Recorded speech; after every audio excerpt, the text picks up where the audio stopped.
Alright, there we go. We hooked up, getting ready to stream.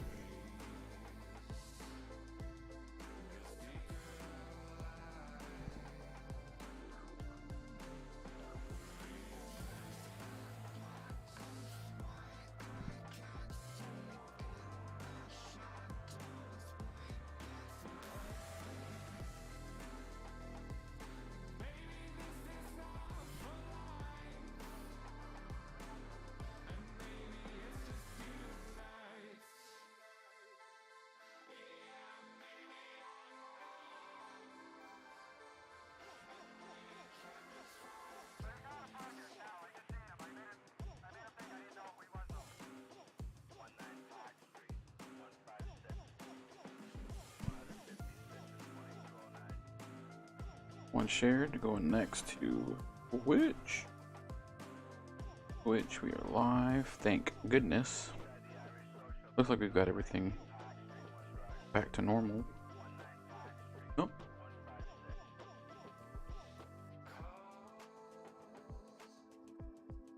Switch over to my multi-stream platform.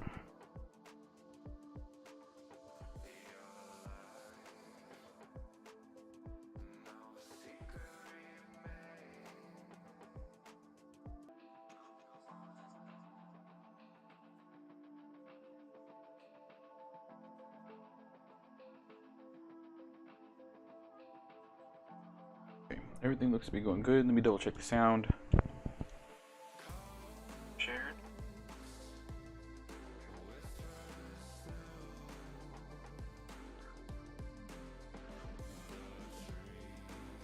Sounds good to me.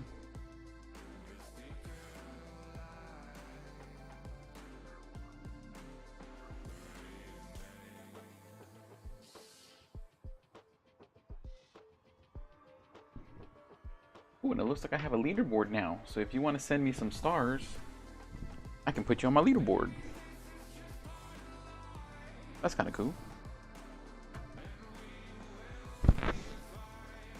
Alright. So many cool miniatures to paint tonight, including a personal one for me that I'm very excited to paint. Let's see if I can grab my other one out.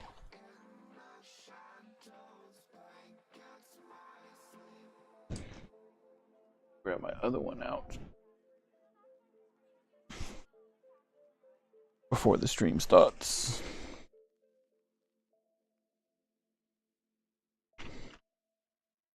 There we go. Oh no, that's not the right one. Well, the other one's put away. We'll figure it out later then. We'll get that going in a second. Viewers, thank you for watching. We're gonna get started in just 1 minute. Exactly 1 minute the stream is going to start. I'm just giving it a little bit of time for my buddies to jump on to watch. It's been a while since I painted smoke effects. That'll be fun tonight. Grab a yellow, orange and a yellow, not a rich gold. There we go. Gold and yellow.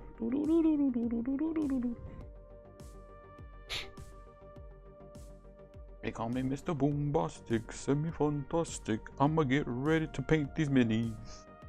Yeah. Alright, here we go. Ba-da-da! Main screen. Hey everybody. Thank you so much for joining me tonight here on the Big Bad Nerd Dad stream. I am Mike. Hump Day. Super excited to be here. I am in Houston, Texas.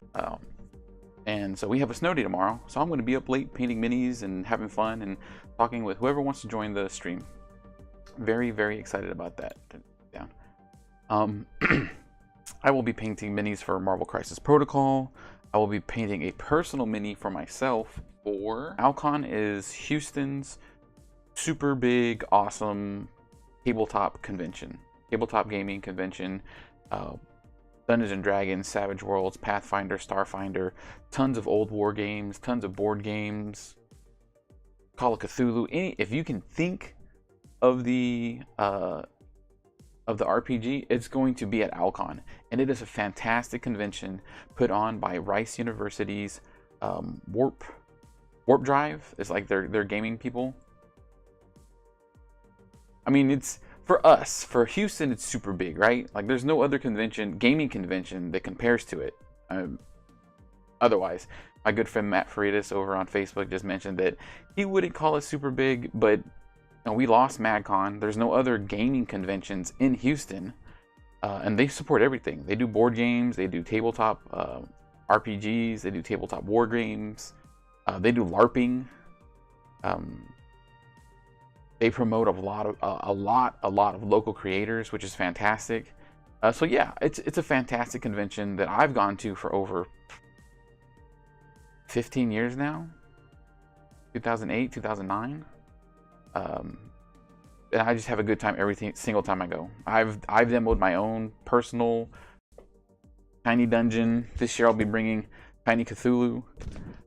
It's just a lot of fun. It's a great convention to meet and hang out with other tabletop gamers that are interested in the same things that you are, that you can't get at other local conventions. And in all honesty, like it's a great place to meet these people. We have the Facebook groups, and we kind of meet up every once in a while. But this is our once a year big hoopla. And so I'm very excited about that. But let's go ahead and get started with the miniatures that we're painting today, OwlCon, and what I plan on doing while I'm there. All right, so today we will be painting Quicksilver. He's first up on the painting block. After Quicksilver, we're going to paint my personal miniature for Tiny Cthulhu. This is Geraldo Angel. He is a psychic investigator. That's not really a psychic. He's a fraud. He's a phony. He's a con man. But he's got a high enough charisma and investigation that he can figure things out and make it look like he's a psychic investigator, much like the character from the TV series Psych. I just thought that was such a phenomenal idea for a character that I wanted to play that. I wanted to be that goofy guy that's basically just a theater major. Who's very capable of what he's doing. So Geraldo has a spell book. He's producing a magic spell in his one hand, and then something that I found very necessary in any Call of Cthulhu game is bringing a crowbar with you. If you bring a large crowbar with you, it's going to get you through doors, it's going to get you into boxes, and it's a melee weapon. Bring a crowbar or a pry bar. And then last but not least for tonight's stream, depending on if the girls can actually get down for bed or not, I'll be painting Scarlet Witch. These last two miniatures will be the last of the Brotherhood that I need for my Marvel Crisis Protocol, so I'm very excited about that. So, painting Quicksilver is super easy. We're going to do the studio paint scheme that's on his character card.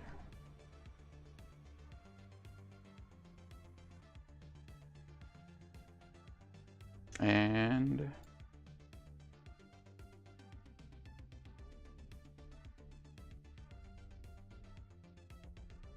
here we go. Very simple blue on blue. White boots, white gloves, white hair, and white stripe across his chest. So, first things first, we're going to put the colors together. As always, I'll be using Pro Acryl. I love their paint line. I love the bang for your buck. I don't know why there's so much cat hair over here. I think my cat's been jumping up on my desk.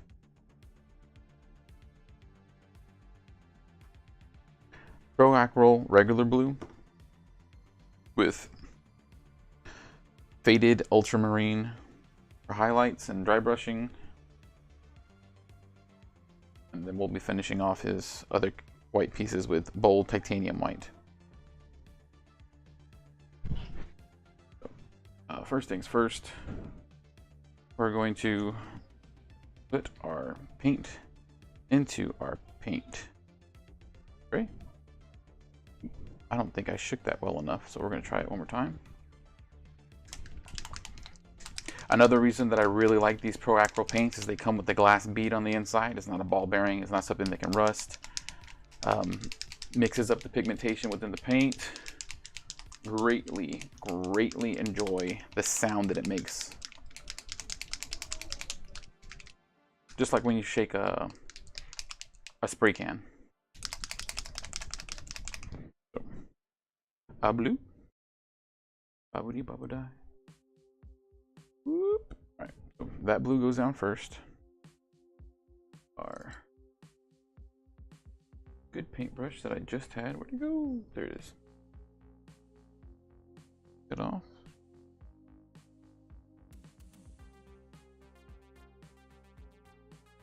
And we're just gonna start painting him his blue color. Whoop. Now this blue is obviously much deeper than the blue that is on the character card, and that's because I'm going to dry brush and highlight up to that lighter blue.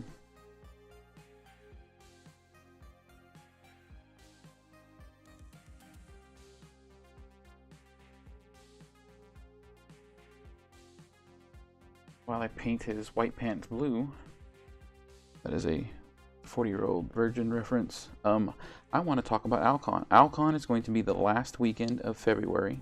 So that's February 23rd, 24th, and 25th. I will be out there every single day. I was able to get the PTO for it, so my job is allowing me to be out there. I will be working for myself. Does he have white tidy whities? I don't want him to have tidy whities. So we're just going to paint his pantaloons blue. I will be out there all 3 days. Friday night, I plan on gaming for myself. I'll be out there playing Dungeons and Dragons, Savage Worlds. A good friend of mine, Shane Jensen, is going to be out there running his new game that he's come out with. So I definitely want to try that. He's a good man, very creative. And his new game actually plays, is actually 3 games in one. So you can play a tabletop RPG, a board game that he's developing, and a war game that he's developing as well. Very neat, very fun. I feel like it's going to be like the Iron Kingdoms that Privateer Press came out with several years ago. That wasn't the Dungeons and Dragons tie-in. The old Iron Kingdom set was a D6 system. I don't know what his system is going to be based off of, but I do know that these tight spots real quick. I do know that you'll be able to play the same characters, the same models, with the exact same system all the way across the board game, the war game, and the tabletop RPG. So this sounds like a lot of fun. Shane also runs the local Houston board game, role-playing game, and wargaming league, Brawl. I've been working with them for about 10 years. I actually ran some Savage Worlds with them. They got me to meet the creator of Savage Worlds, Shane Hensley, the creator of East Texas University. That's mine and my wife's favorite role-playing setting, modern horror. Ed Wetterman. So that was really cool. That I got those opportunities by knowing Shane. And so I will be working with him again at this OwlCon. Just passing out tokens and little pamphlets for Brawl, because it's a really cool community-driven gaming group. Shane's on the south side of Houston, but he has members from all.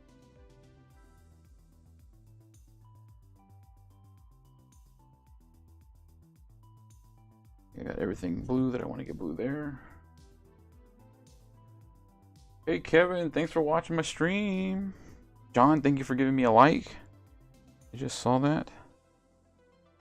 So I will be at OwlCon. I will be running games. I will be playing games. I will be messing with people in the dealer's room. I'm sure that Etten and several other gaming places will be in there selling their wares.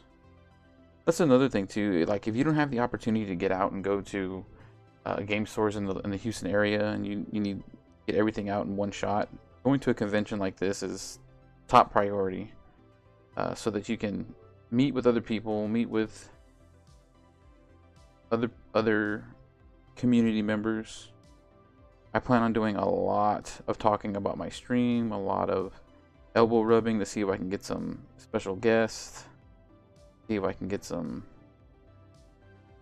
me onto other people's streams.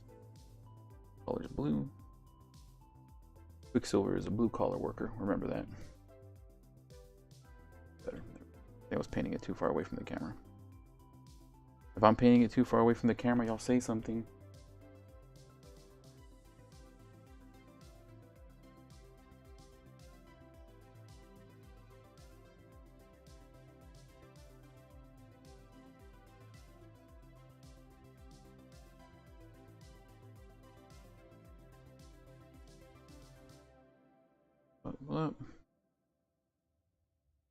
If you're here in Houston, I hope you're safe. If you're somewhere else within the Arctic blast circle, I hope you're safe as well.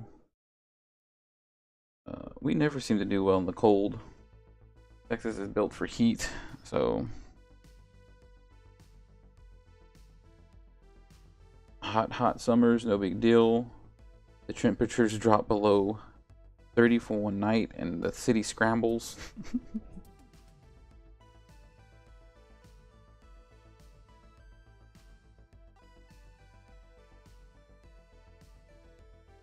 Paint the other side of that arm. I don't like missing. Then I have to come back to it later.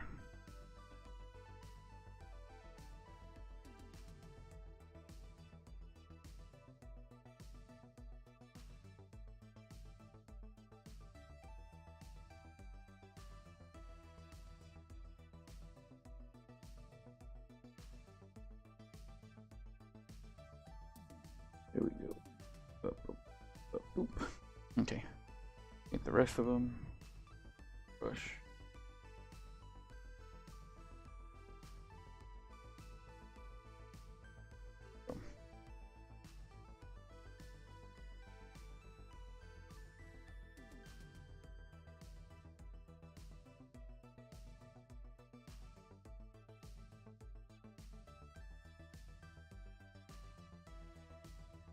Really excited because I'm going to bust out my fine detail brush for the first time. Painting Quicksilver in my miniature. It came in that Army Painter hobby starter that I did the video on a few days ago.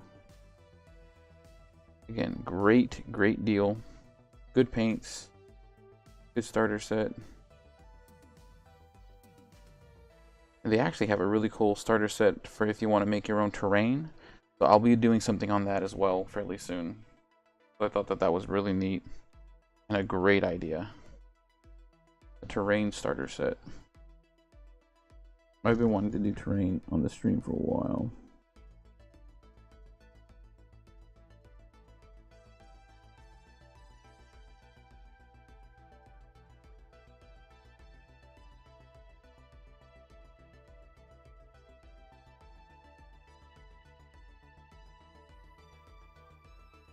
There we go.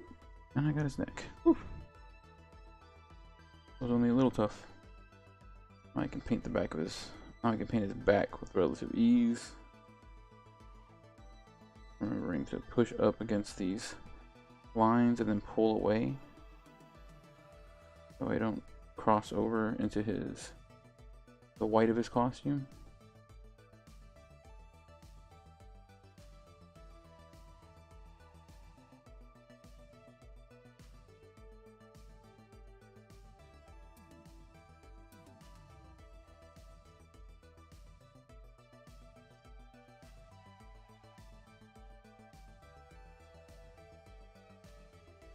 Alright, go.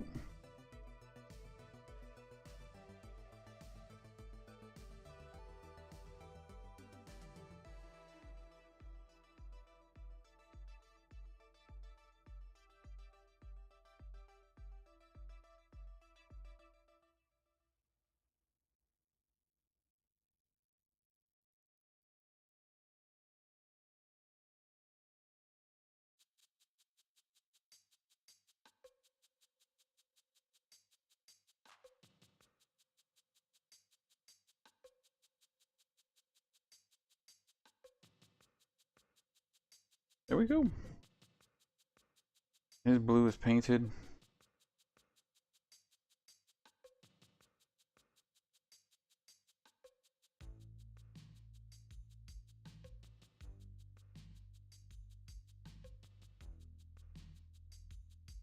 I'm going to take some of this bold titanium white. Actually, no. I want to take the faded ultramarine.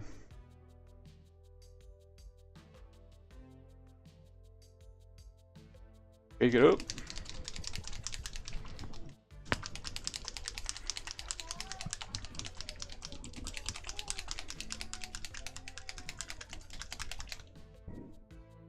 Pour some out. Some out for my homies. Oops. That could have been bad.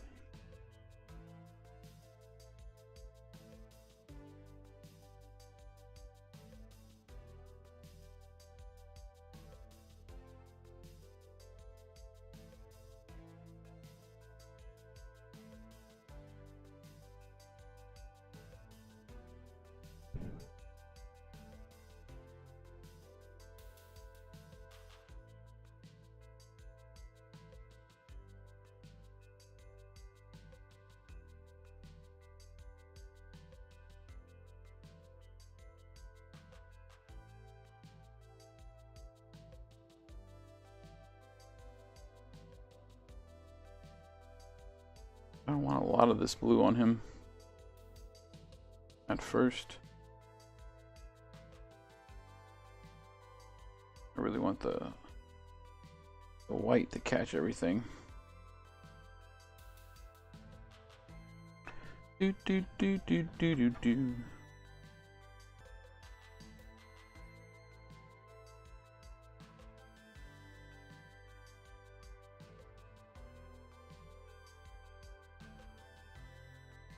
Go.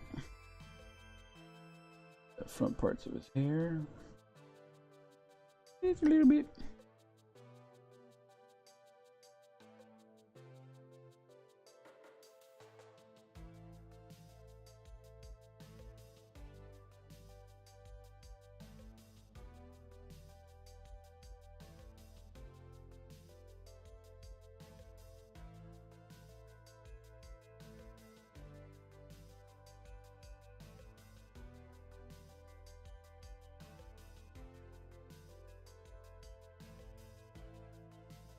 James, thanks for giving me a like, brother. Greatly appreciate it. Those of you wondering, yes, every like, every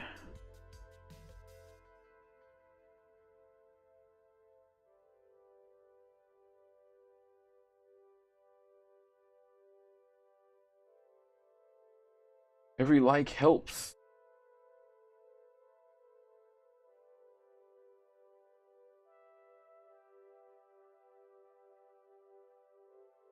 Every like helps, every view helps. Everything helps.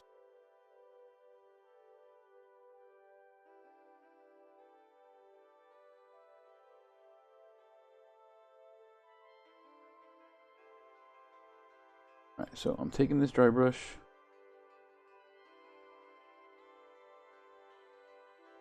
Pull it across all of his bits. And give it the blue that I do want.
Yep, that's exactly what I wanted.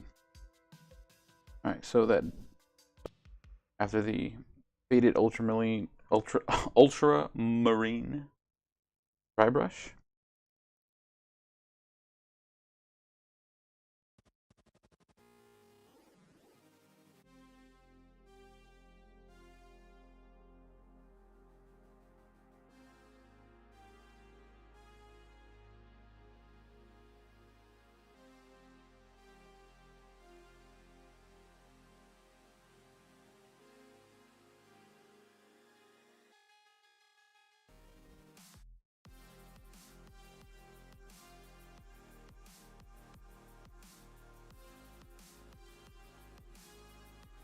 Alright.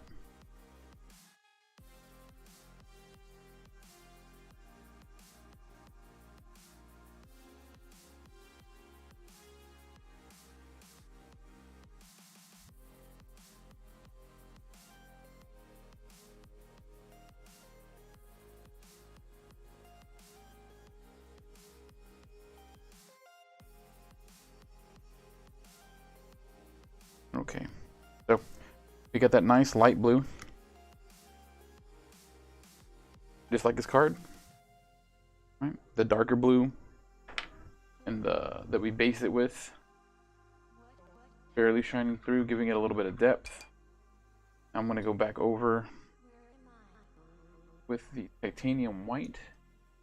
This, where I'm gonna use my fine detail brush that I just got out of that hobby starter. Very careful. Up, bloop. Back with the titanium white.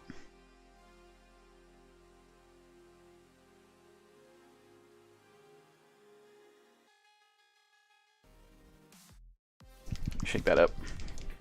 Shake, shake, shake, doo doo doo doo doo. Shake, shake, shake, doo doo doo doo. Shake your paint. Shake your paint.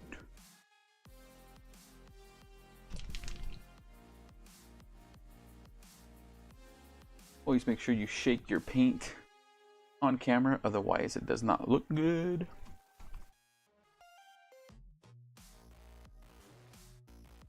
Getting it all over the place.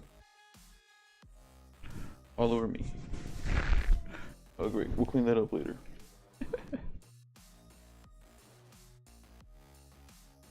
Didn't get any on my phone or my laptop, so that's good. Boy. Something where else I got it. So, a little bit here. Nope. Little titanium white. Precision detail brush. Oop.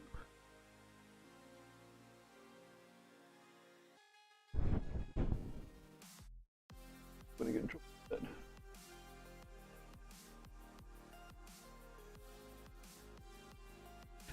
Whoops. Tighten that up.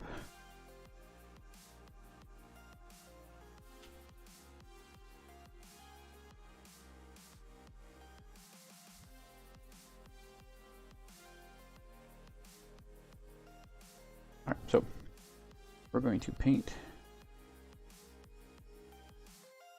his boots.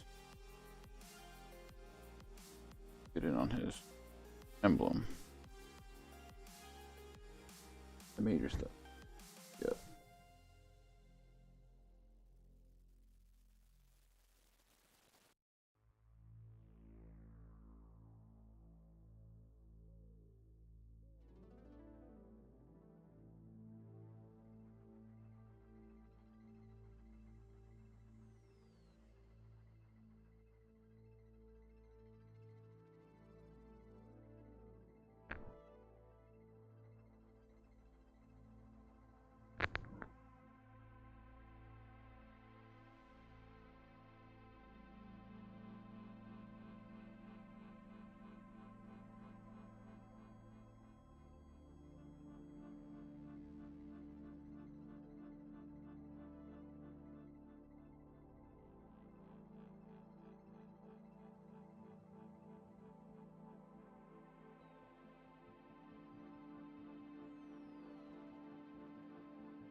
All right.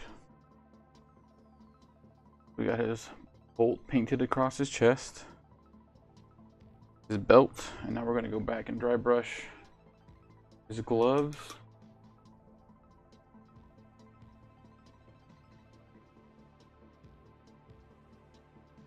Put the protector back on.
Dry brush his little arms.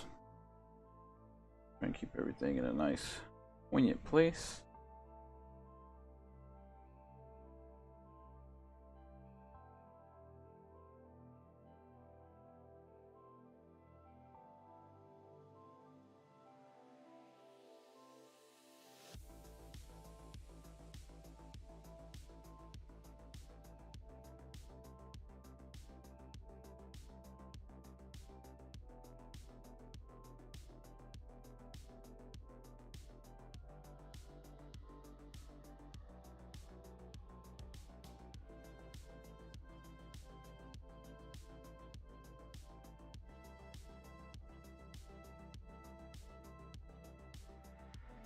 Taking my dry brush, working around his glove.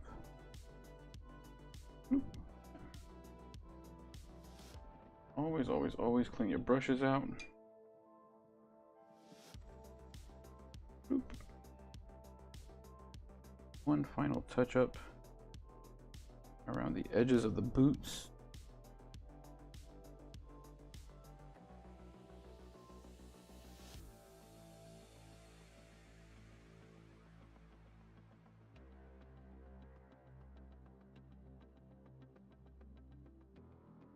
One entire boot.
Paint the top.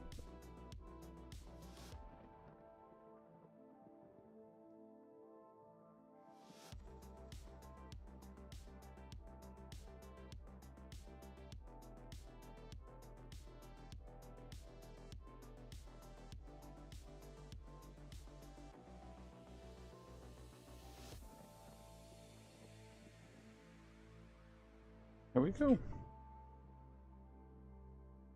Put a little bit on his hair.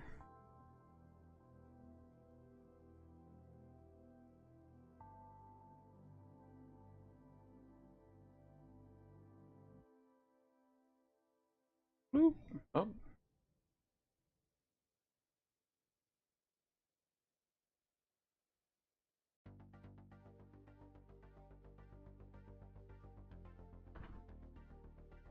A little bit around the edges of his gloves.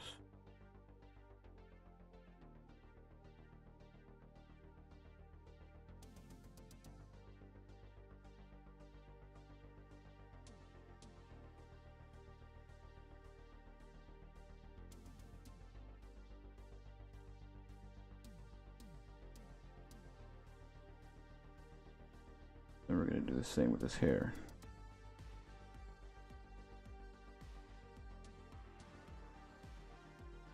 He's got white / silver hair.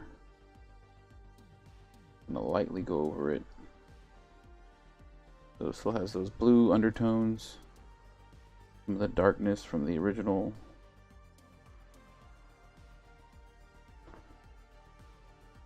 Black primer.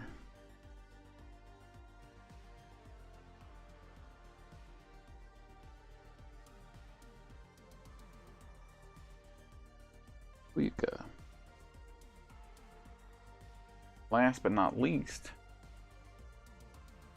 do a little bit of a flesh wash on his face. Take that.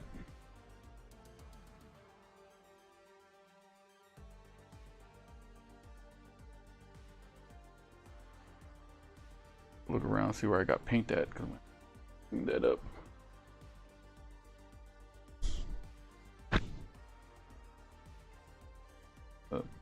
Just a bit.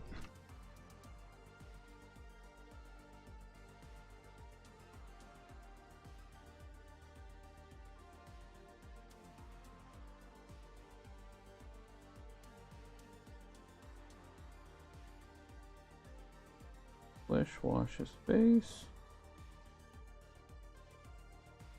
Flesh wash his ears and neck.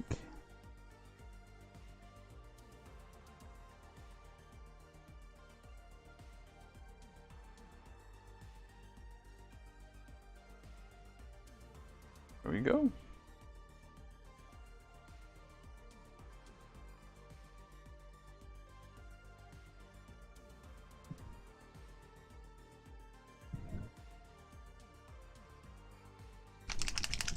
I'm going to put a little bit of orange and yellow coming off of his explosive rocks. So look, he's like being jettisoned off of a, or he's jumping off of a little rock.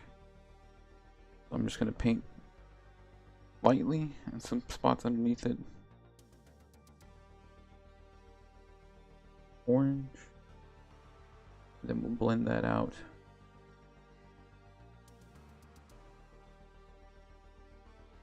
Yellow. No spaces.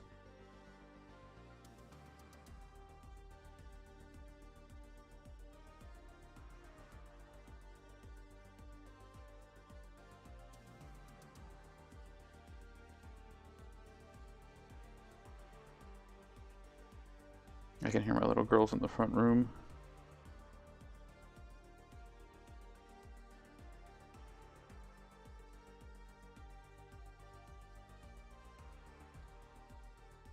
Fishing.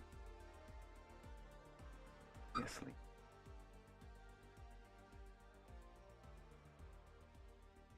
Put of orange on there right now. And put a little bit of the Pro Aquarel Golden Yellow, blending out from those points.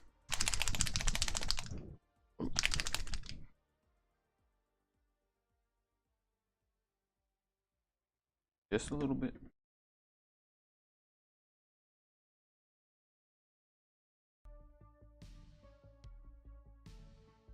Enough to blend.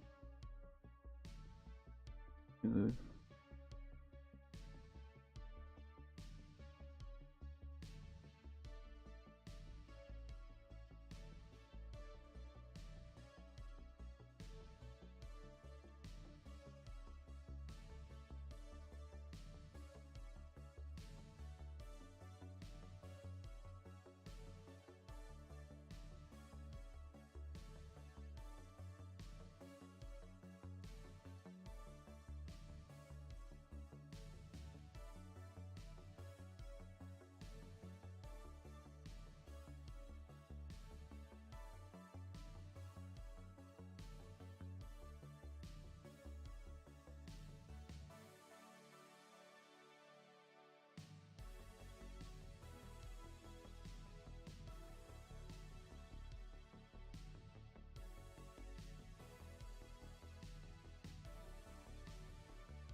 go.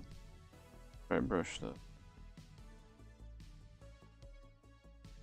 cement just a little bit.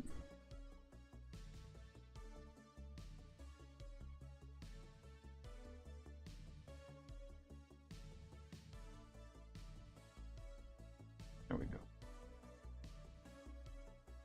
And Quicksilver is finished. Once everything dries, I'll put some washes on the base, but he's all done. He's magnetized and ready. Next up, we'll be painting Geraldo. Geraldo Angel. Boop. A little character for Tiny Cthulhu. But I'm going to take a quick break. I'll be right back. We're 44 minutes in, and I'm going to paint Geraldo and Scarlet Witch before the end of the stream. So be right back.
All right, and we're back.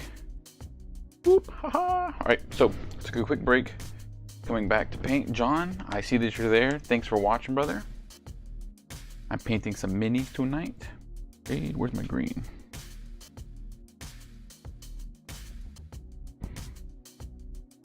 Right, so next we'll be painting up Geraldo Angel.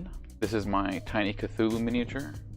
I will be running Tiny Cthulhu this year at OwlCon. Everything through Tiny D6 Gallant Knight Games is phenomenal. They have Tiny Cthulhu, Tiny Supers, Tiny Dungeon. Tiny Dungeon is what I play with my girls all the time. It's a fantastic system, super easy, rules light. My 3 and my 5-year-old can play it, and that's what I currently run all of my games for hire with, is Tiny D6, Tiny Dungeon. I wish I could get a Tiny Cthulhu group for hire. Absolutely love that. But it's a great system. I'll be running it at OwlCon the last weekend of February.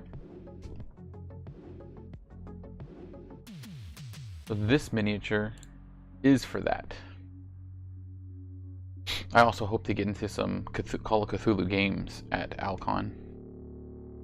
Oh, you know what? I can put up a...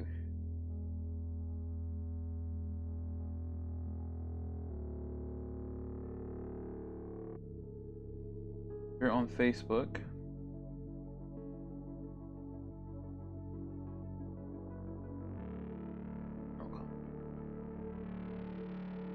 Facebook link.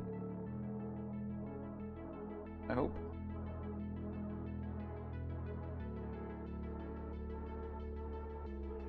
Oh, that. Look it up. It's in the Houston area, just like that OwlCon. So for my guy, I have decided to paint him a jade with a green dry brush, and then I'm going to give him an ivory ebony and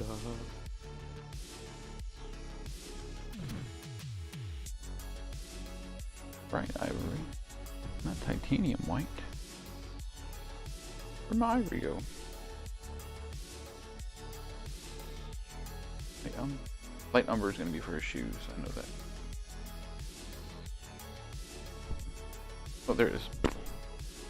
Ivory for his shirt. So first we're going to start with the base coat of jade.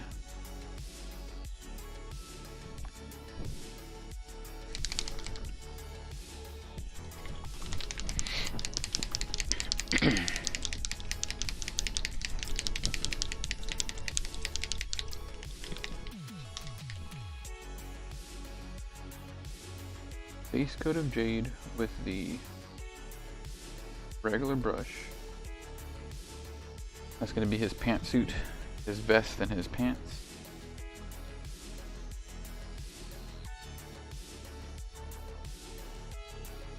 A regular detail brush. There he is. Hey, Bow Hunter, what's going on, brother?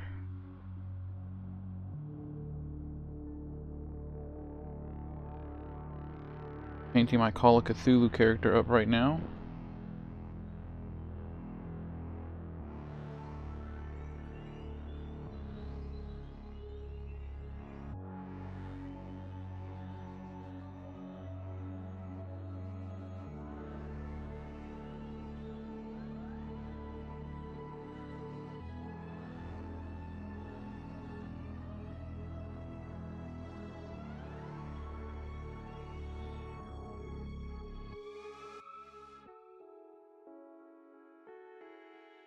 Oh, family's doing real good.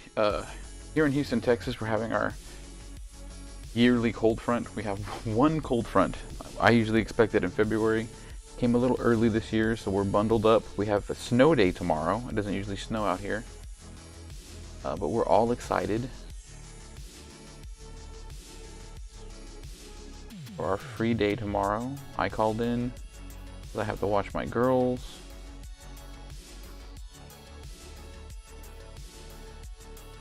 Because school and daycare was canceled. Got that nice notice from our school district.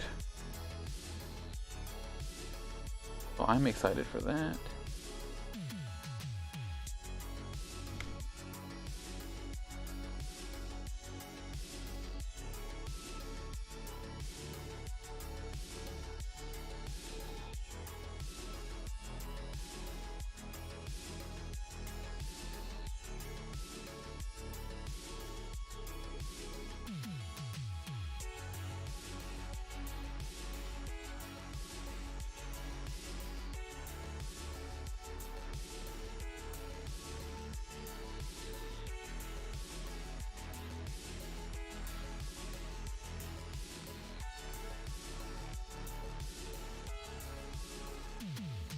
How are things going for you and your family up there? You been able to dive into any of those games that I showed you last time?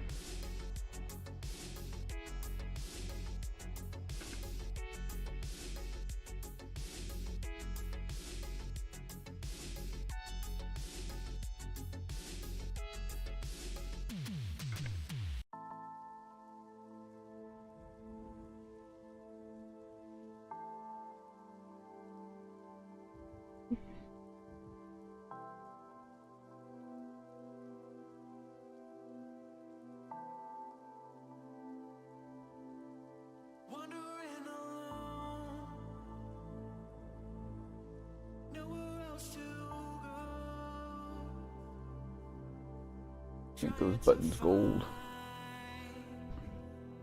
Hanging in there. Yeah, I know that the Blizzard, Arctic Blast, whatever it's called, is really bad up there.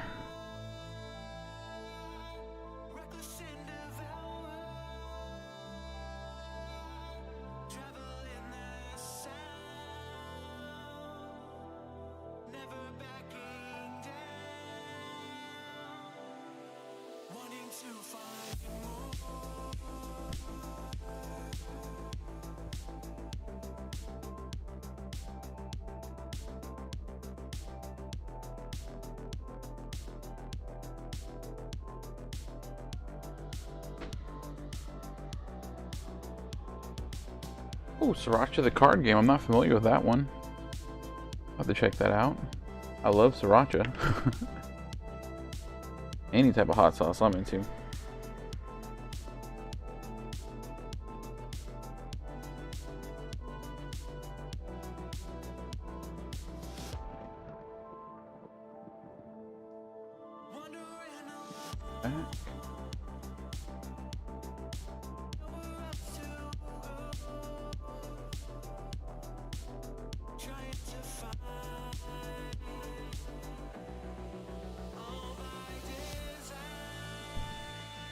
Yeah, we're really spoiled out here in Houston. We've got, if you throw a rock in a random direction, you might hit a game store. There's just so many game stores in Houston right now.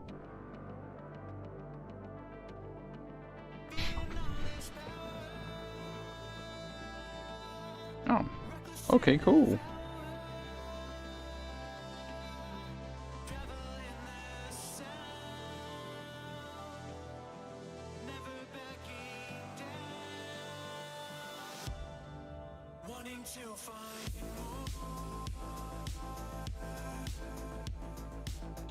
If you like that, I highly recommend a game called Crossing. It's a game where there's like gems out on the field on top of little mushrooms, and you play as like fae folk that are trying to collect gems from the town of Crossing. And every turn you point at a different mushroom, and if you point at the same mushroom as an opponent, nobody gets it. But if you don't point at something, then yeah. Oh yeah. Everybody in my family games under my roof. My 3-year-old and my 5-year-old, I was actually just talking about it. You're not hijacking my stream. I want to show you this. My 3-year-old and my 5-year-old they play Tiny Dungeon with me. Great, very easy rules system for a role-playing game. I'm running a lot of Tiny Cthulhu right now. Exact same thing, same system, different setting. My wife is a very big video gamer, but she likes tabletop games as well. She likes Zombicide, Crossing, Sushi Go, anything where you can be competitive. She really likes. She's a very competitive person. She loves to win. Hat to be queen? Yeah, I want my hat. Left out. Gaming's just our go-to here. If we're not doing arts and crafts of some sort, then we're sitting around playing games.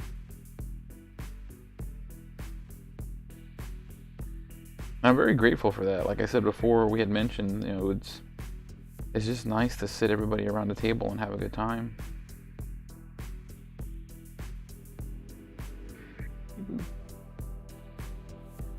Big video gamer too. I'm playing a lot more now with my wife and my in-laws. We have a nice, good, cohesive group. So we've been playing Lethal Company. I love Valheim. What else is there?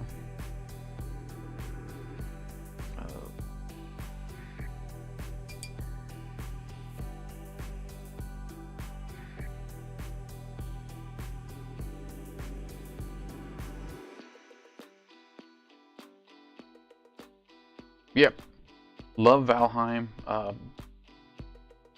Had a great time with that. The other one, Phasmophobia. Lethal Company is a cool game. It's co-op. You're playing with your friends trying to collect scrap for a big company. The company gives you a daily quota, or a quota per session. So like your first quota is always going to be 130 pieces of scrap, or points of scrap. And then everything that you pick up within the bunkers and the mansions and wherever you go on your sites,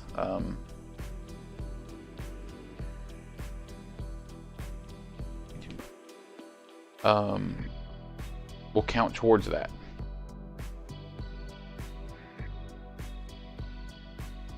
Take this ivory. So, like I said, you get dropped in with 3 of your friends, so four players, and then you're trying to advance through this labyrinth of a bunker on a moon that's been abandoned. So you're getting scrap from there as little spacemen to bring it back to the company. Oop.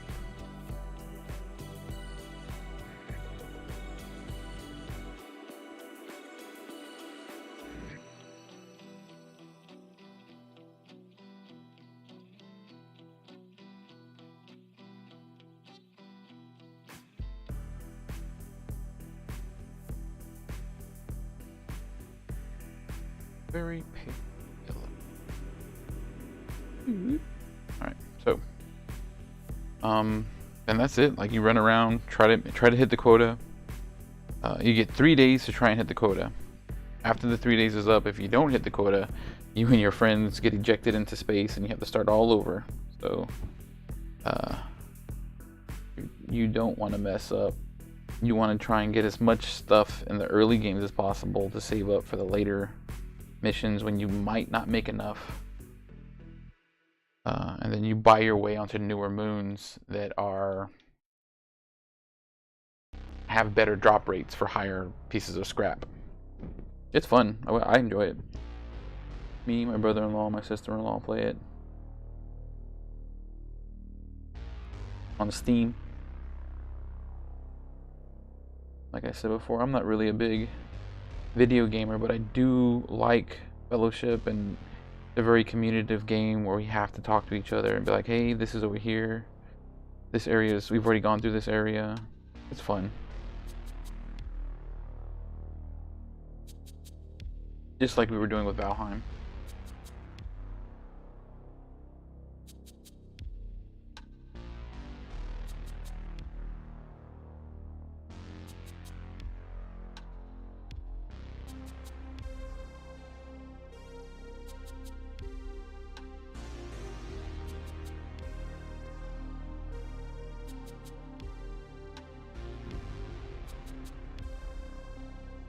Gotta paint this little shirt. Yes, and so that's another part of the thing is,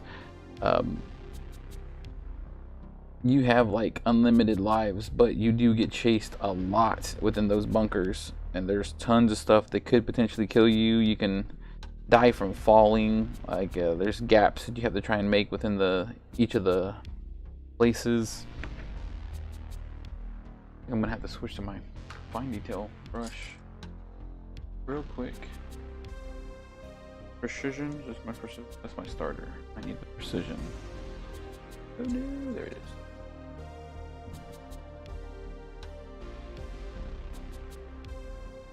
There are things that chase you. You can fight them back. You can fight back against them, but at the very beginning you really can't, because you don't have a lot of stuff to fight back with. You don't get guns, you don't get any type of melee weapons that you can buy.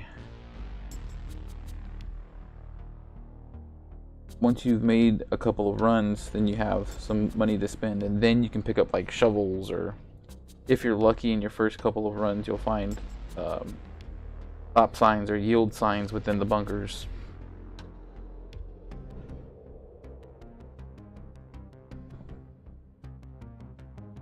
Alright, and this is what this nice fine tip brush is for getting into these itty bitty corners.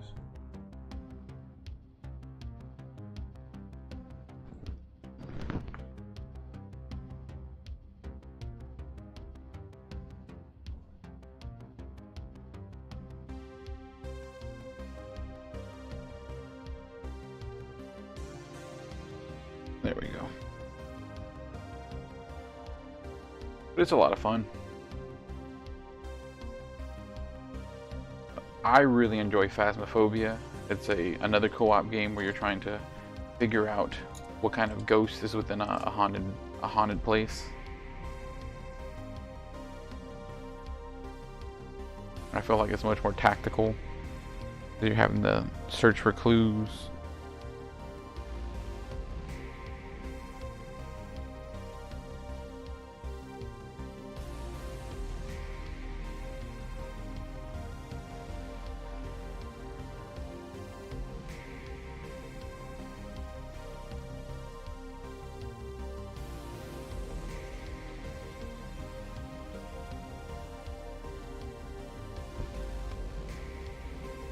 There's not a lot of other Pokemon. I'm a huge Pokemon fan.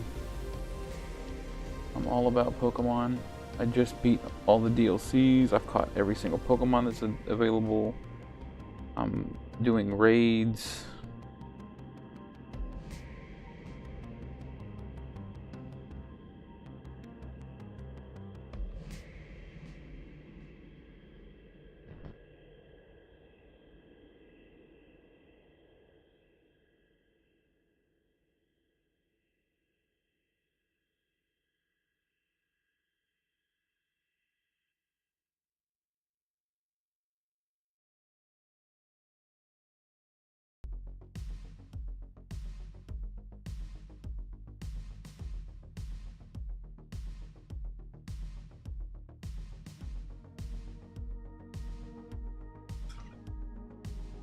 I play a lot of Switch, actually. I think that's because I can lay down on my bed and play it. Starter brush. Max detail brush. Back to that.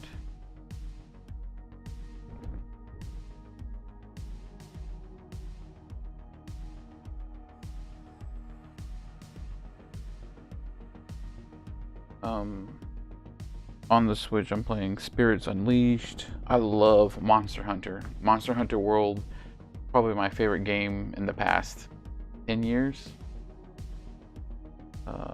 Monster Hunter Rise is a good game. When they announced Monster Hunter Wilds, I was very excited. I can't wait for that to come out.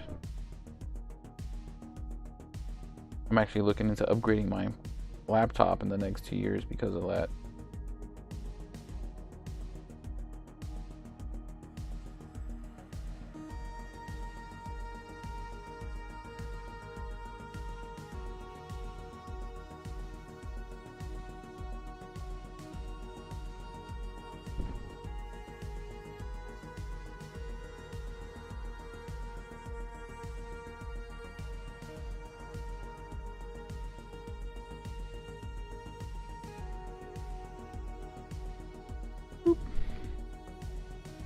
Alright, I like that very much.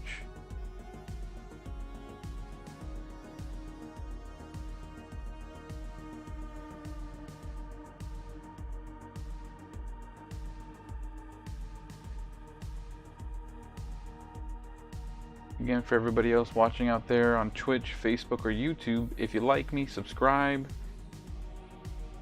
comment, like, share. Everything helps, and right now I'm trying to boost my numbers so that I can start doing I can get stars and make money off of this so that I can invest more into this. We're getting ready to do OwlCon next month, and then in May for Memorial Day, We'll be teaming up with the Montrose Center here in Houston that helps with mental health issues, amongst other things, for our charity.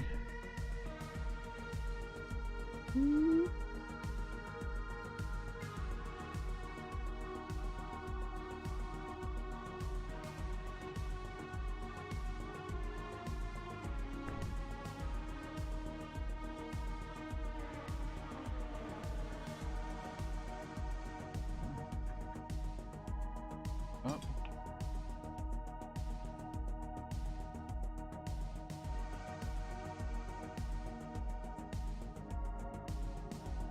Okay, next we're going to paint his fleshy bits.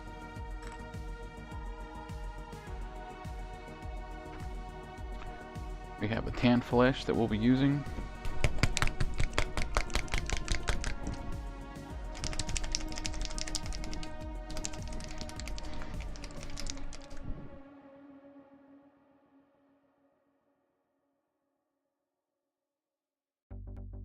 A little drop of that.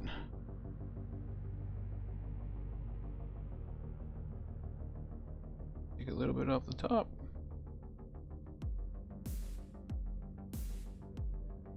So the convention I'm doing later this year in February, I absolutely love OwlCon. It's a great convention.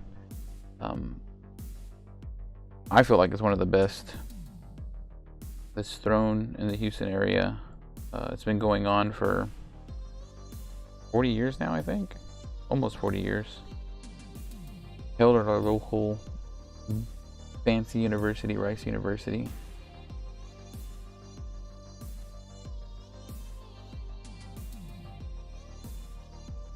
The students put it on. It's like a little charity thing for them.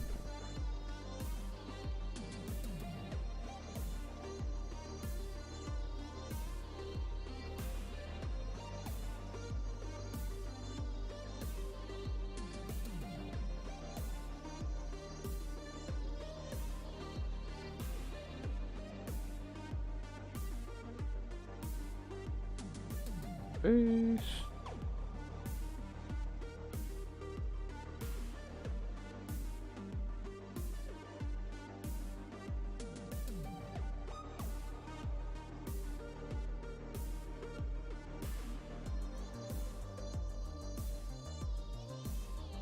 Here in his neck.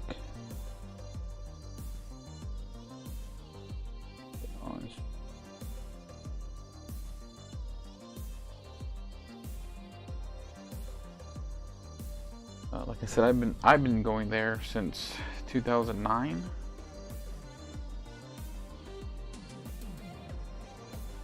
And it's always been a really good convention for me. It's been a while since I've been out there because of my babies. But now since they're a little bit older, I feel safe leaving them and having fun for a weekend.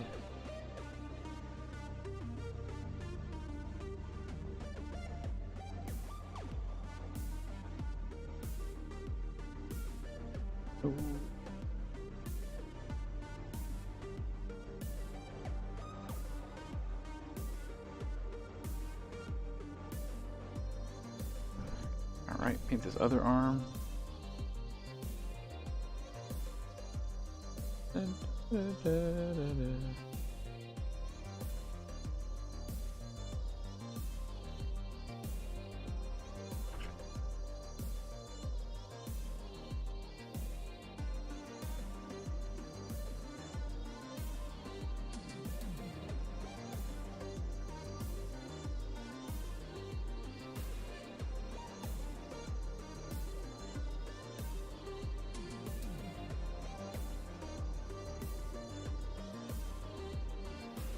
So I'm going to run a few games. That gets me in the when you run a few games, that gets you into the convention for free.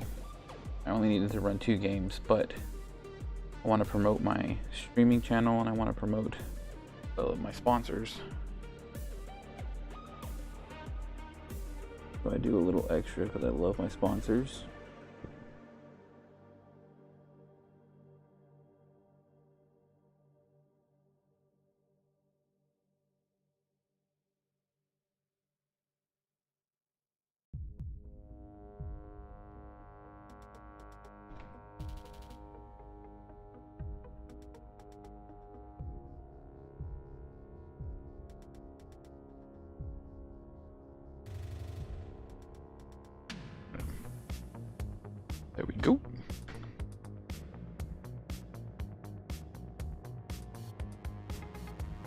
And I plan on playing in some games myself. I'm going to play some Savage Worlds. I'm going to play some Call of Cthulhu. My good friend is showing off his new game that he's made there, so I want to play in his games. Where is my super suit? Tell me where my super suit is. Oops. Looks like I've already lost it, so I'm just gonna set this to the side and look for it later. Okay. Up. Okay. So we've done his pants, vest, shirt, flesh bits. Next, I'm gonna use the flesh wash.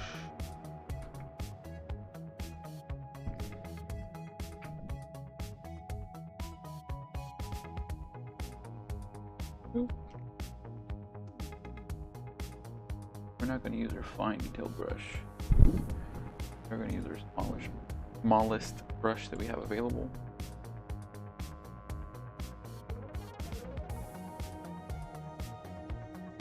So apply this wash.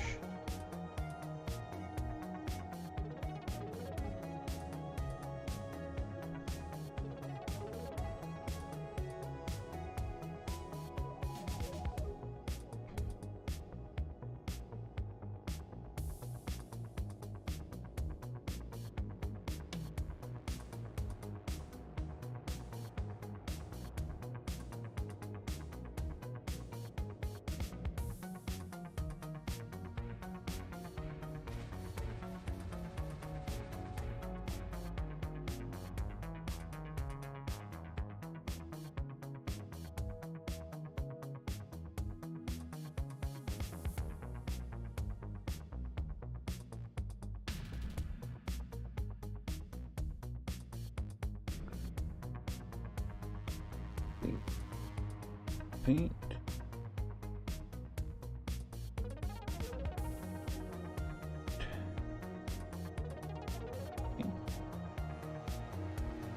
Paint. There we go.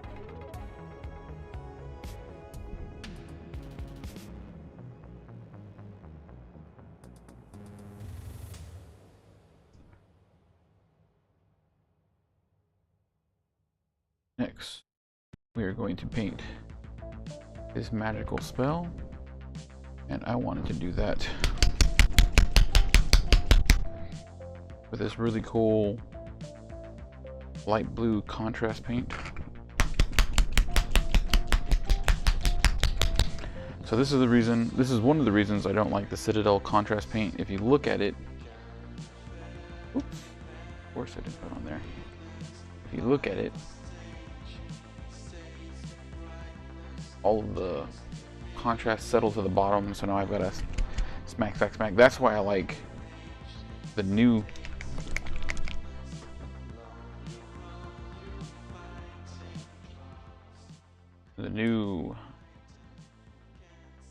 stuff that has glass beads in it that helps mix the paint and do things like that.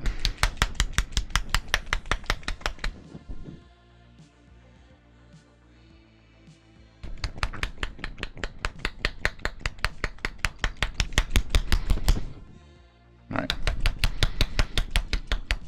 So this should work. Up.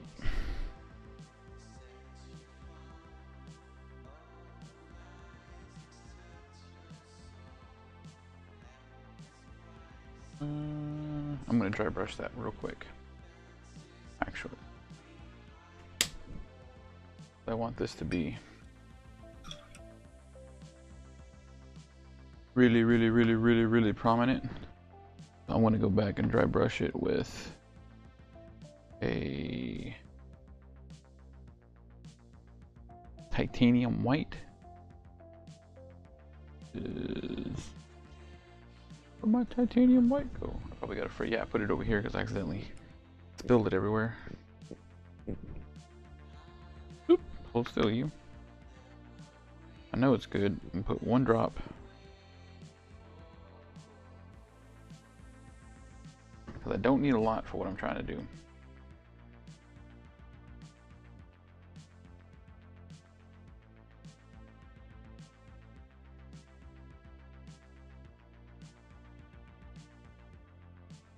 gonna take this white, titanium white, and dry brush.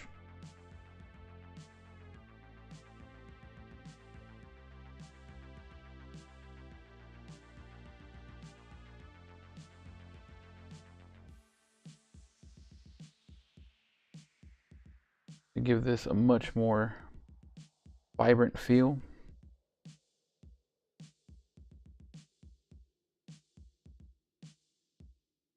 I've already broken this model once, and it was on this exact hand. I'm going to be real careful.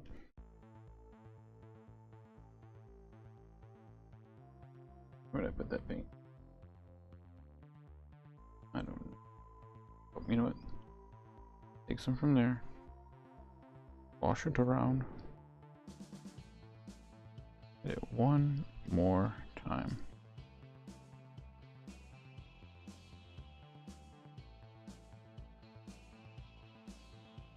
Okay. We're gonna let that dry real good so that when I come back over with this contrast paint, it'll do exactly what the contrast paint is supposed to do. So now we will work with our detail brush. Brush one. Green tone. Really feel like green tone is needed.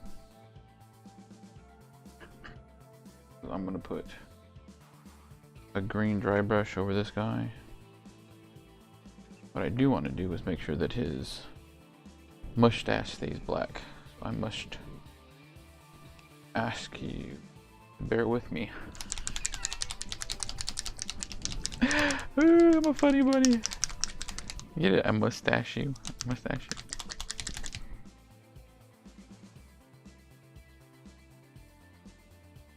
Alright. A bloop. Bloop.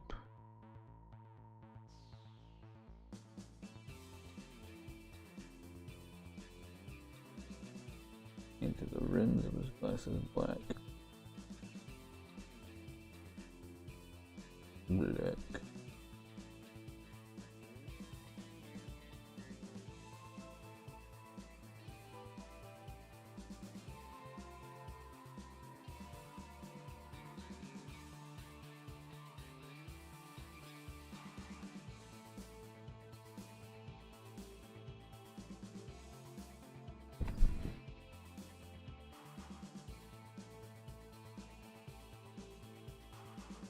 And again, the technique is to barely tap it and then pull it across. You try and make too large of a brush stroke, you're just going to put paint everywhere, and nobody wants that right now.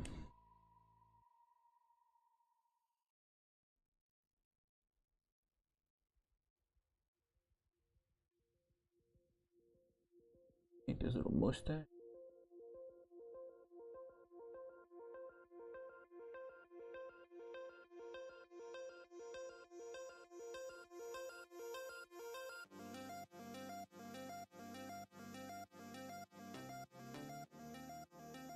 There we go. All right.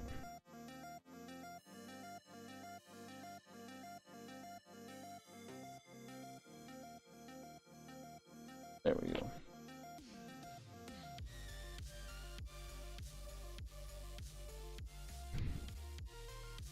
Cool. All right.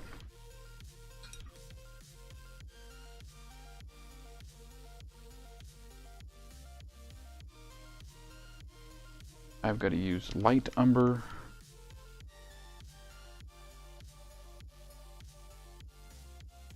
Oh, sorry, dark umber on his shoes. And the book that's on his belt. Spell book. His mother's spell book. That's dark silver. I thought that was dark umber. Mahogany. You know what? Bring out the mahogany. Can't find dark umber. It's right here somewhere. I needed the dark silver for his crowbar anyway, so we'll go ahead and paint his crowbar.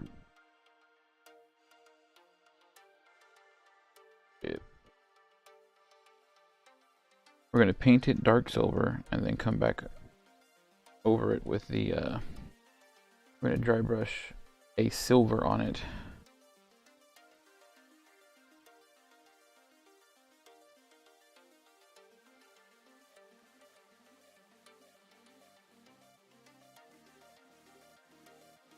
And again, if you ever play a Call of Cthulhu RPG or something to the like, always, always, always bring a crowbar or a pry bar. They're invaluable. You can crack boxes open with them. You can use it as a melee weapon. Oh no, this door's locked. Oh no, it's not. Bam! Bust right in. I really wish people understood what a breaker bar is, because that's what this guy would actually have, is a 4-foot crowbar.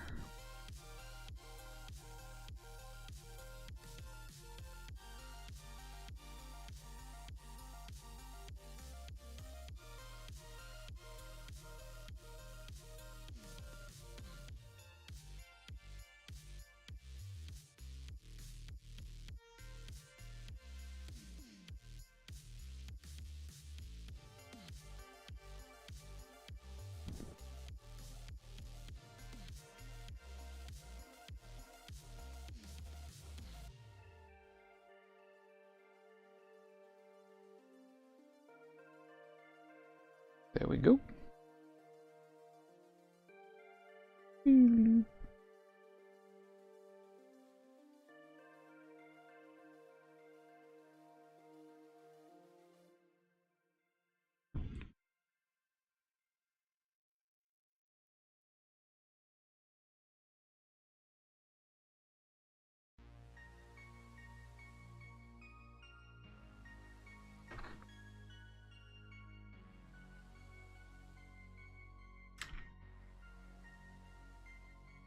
Okay, now we do the light umber.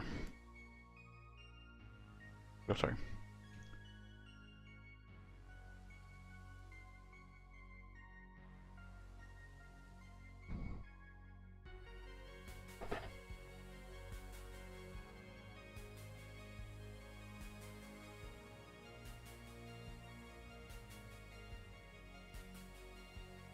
There we go. Dark umber.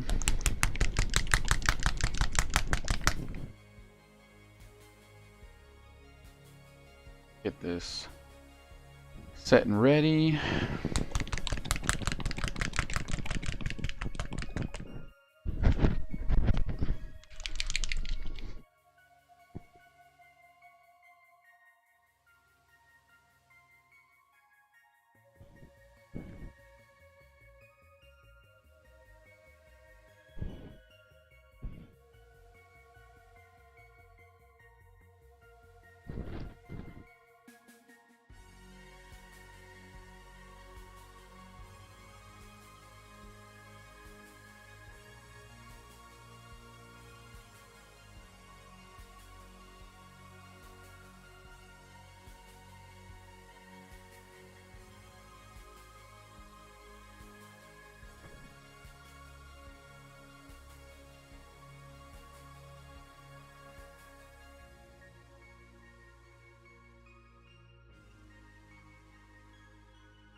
Painting loafers.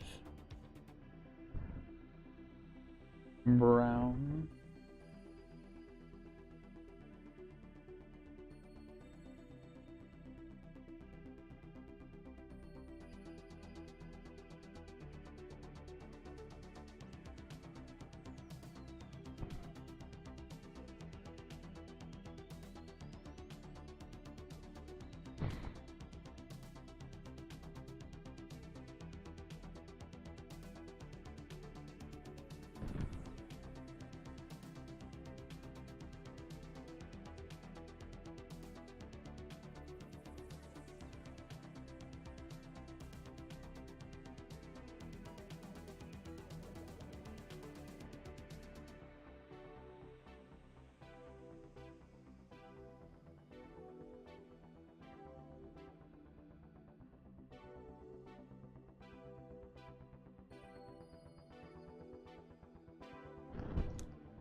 I just realized that his book should not be brown. It should be some sort of flamboyant color, like bright blue or something.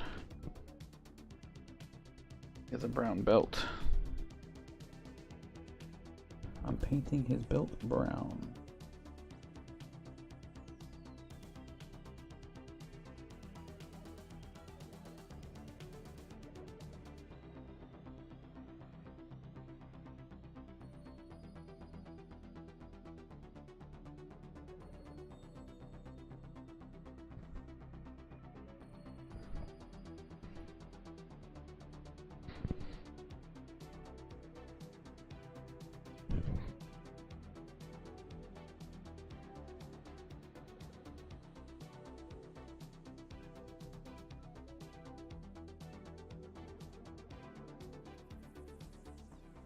Go.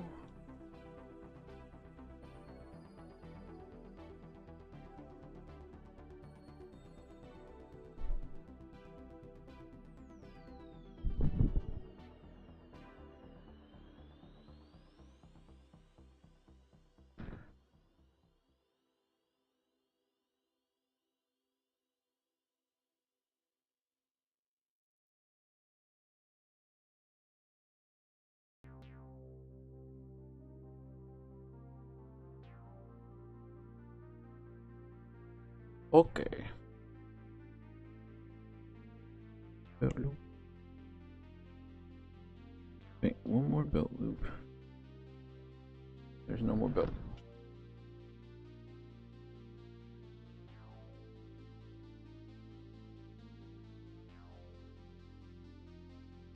Okay, so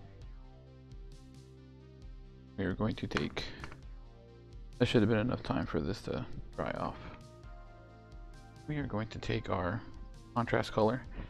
So tomorrow or Thursday I should be getting in my speed paints, and that's what I'm changing out these contrast colors for, is the speed paints. The speed paints are in dropper bottles. The speed paints have a ball bearing in them so that it can it mixes the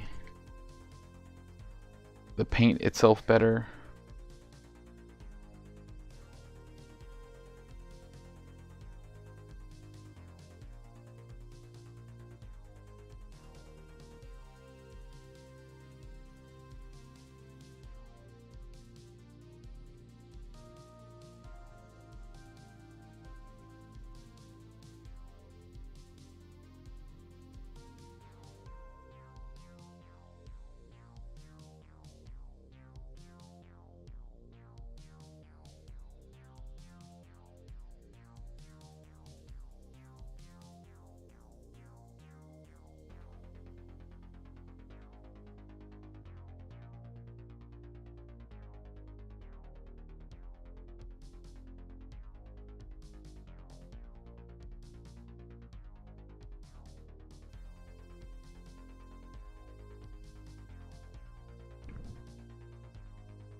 come back and paint.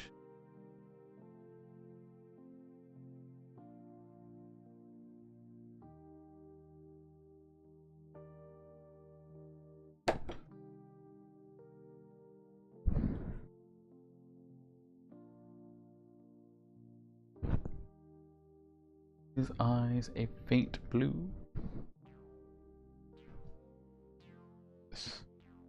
This blue is perfect.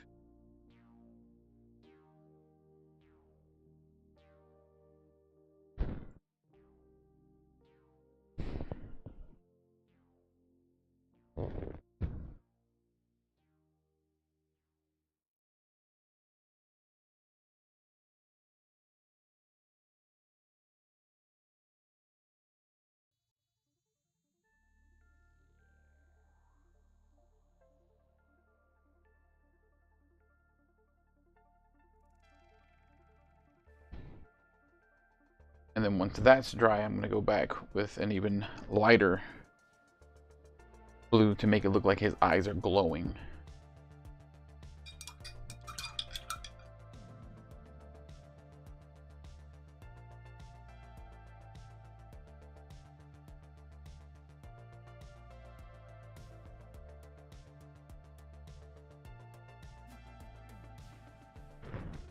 And a burnt red.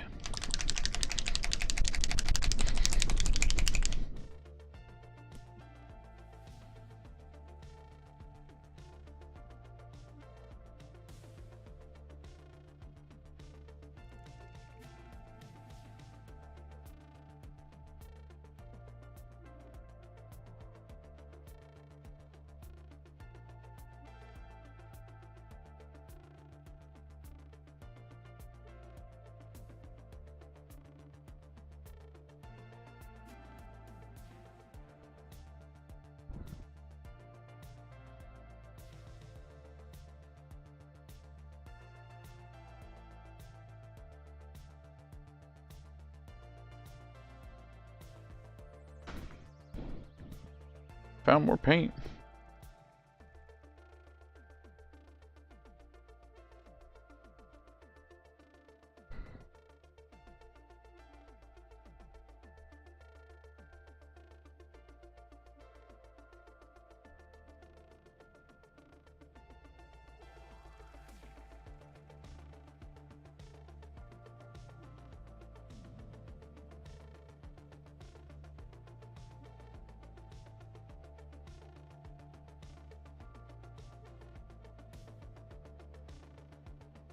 So this is burnt red, and then I'll be going over it later with like a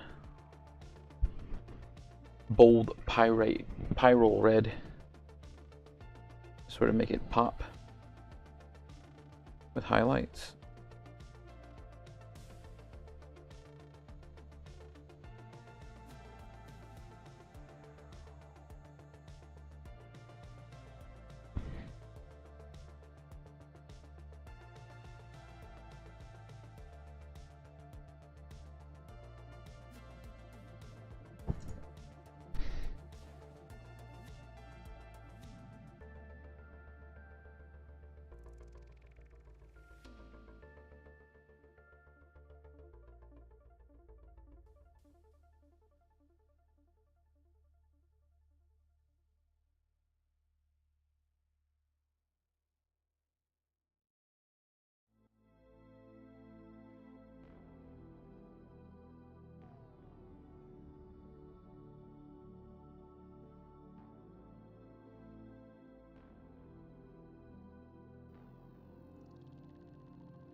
Go. Painted the yellow one there.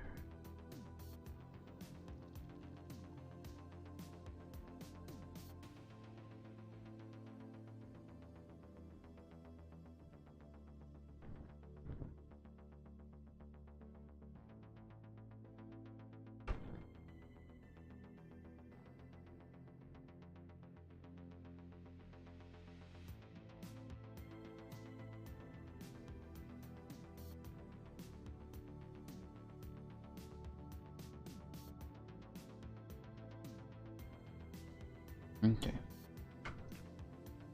A few more details and we're done.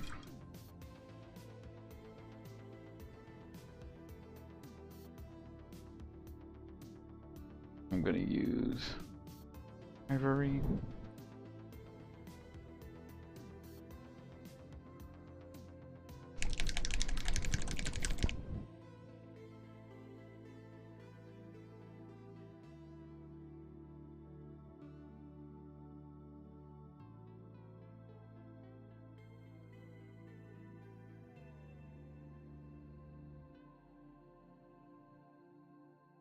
Paint these candles.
Okay. Candles are all lit on his base.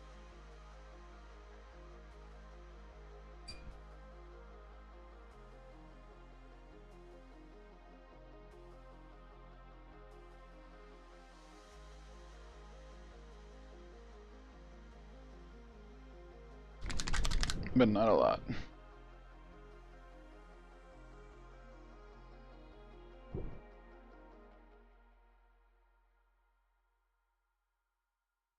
I just need to pretend like I need some. We're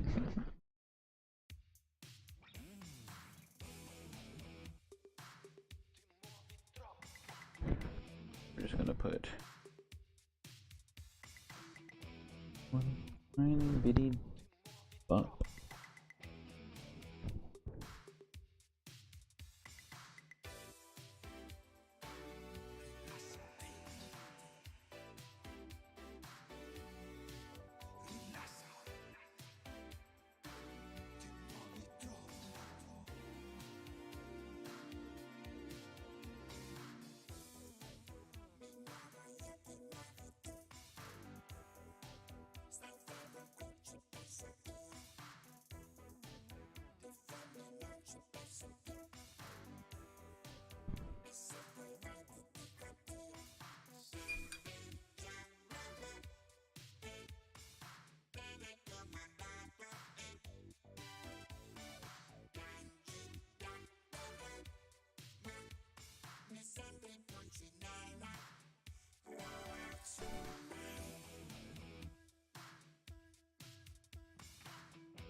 Okay. Dry brush. This.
Precision.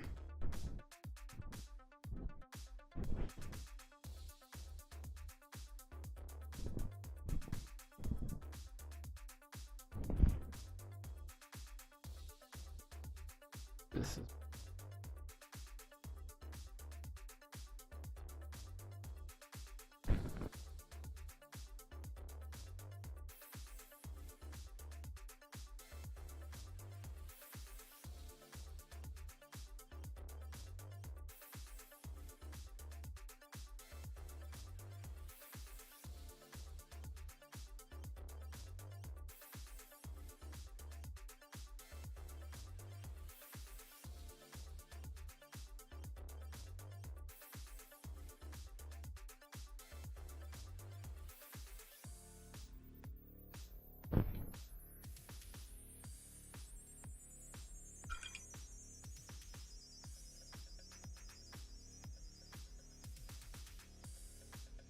okay. Now we will apply washes to his base. I've got my brown wash and my shadow wash, which the shadow wash is a dark tone.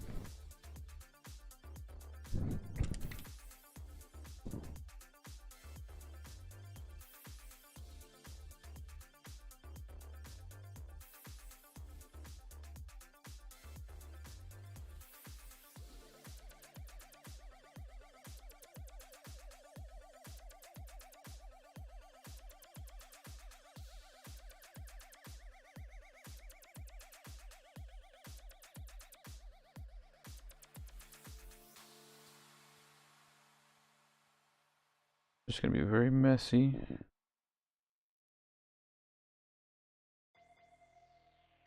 Apply it all over the base. Not even worried about it.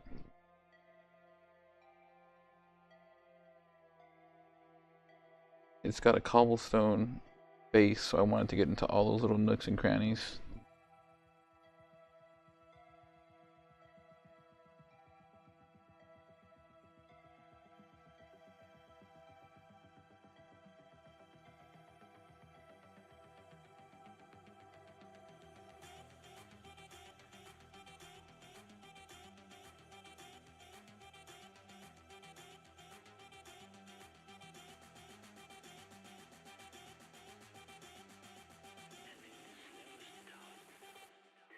I actually have a green tone that I'm going to use on him.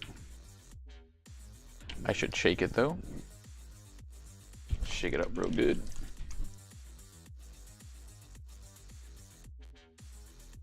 Green tone over here.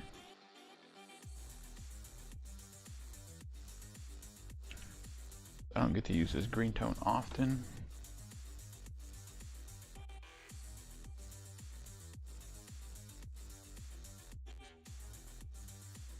Ooh.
There we go.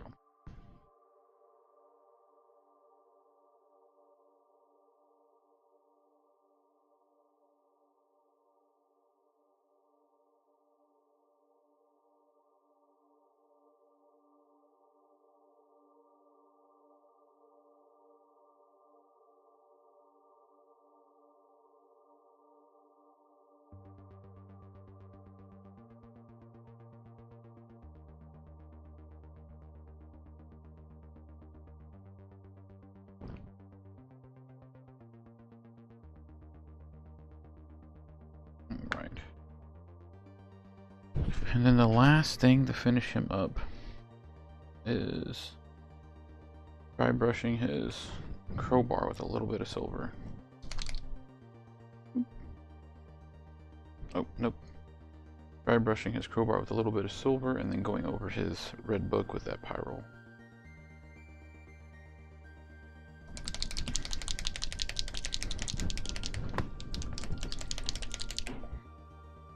Ooh.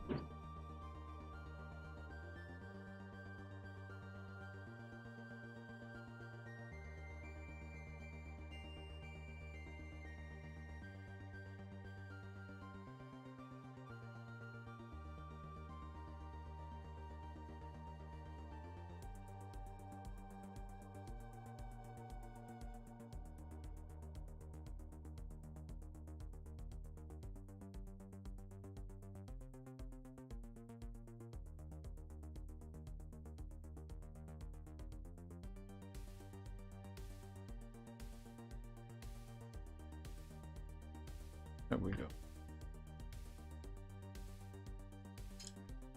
And spiral red.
Boom.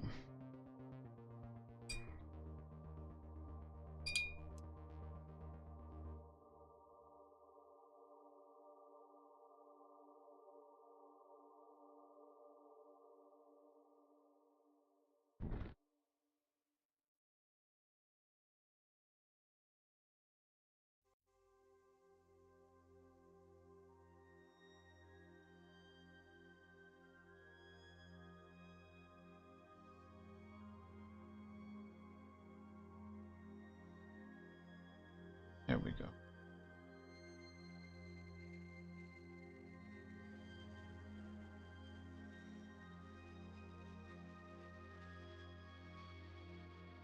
And he is done. And I like him very much. And I actually think I'm going to put a little bit of yellow in that guy's eyes.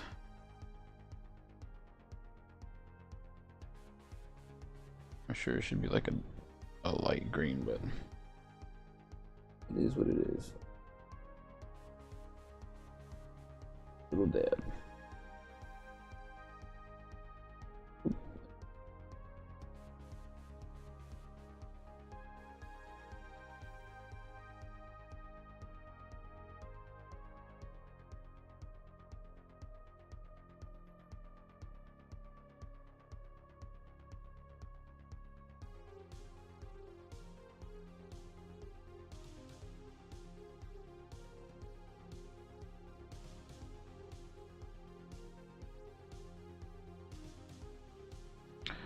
Might even enter him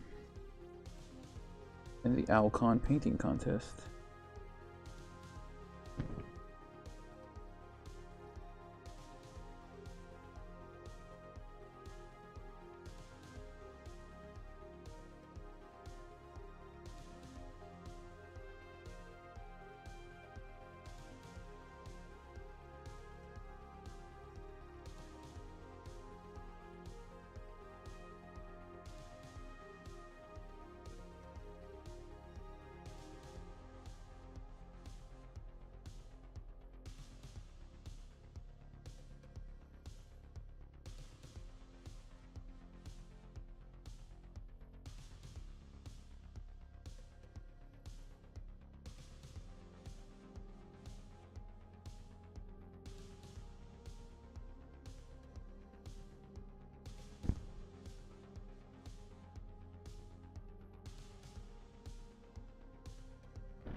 You know what?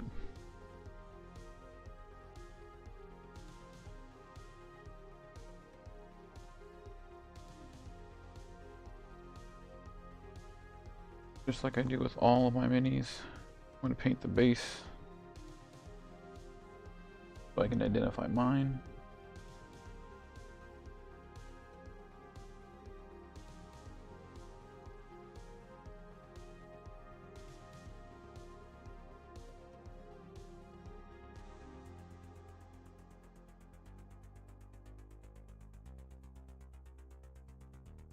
Might even go back later and take the fine detail brush and do some ancient runes.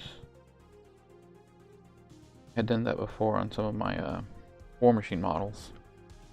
People really dug that.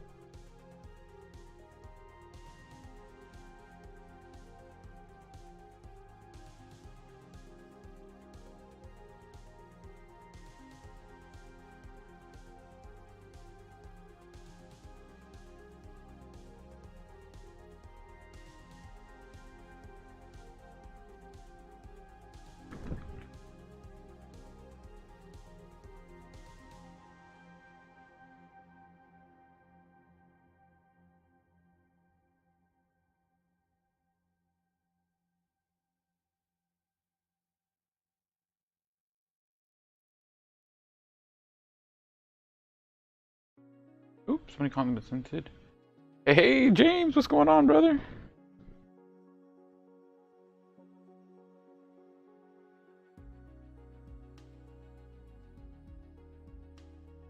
This is my Call of Cthulhu, Tiny Cthulhu character, Geraldo Angel,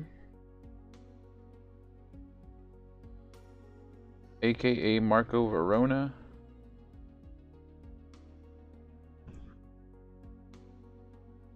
Just finished painting him on stream.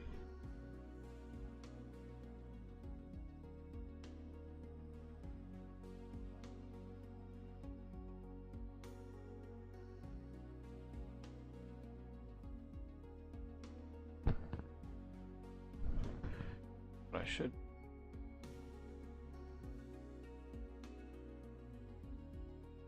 I should put some dark tone on his shoes. Actually, flesh wash. Brown wash. Brown wash.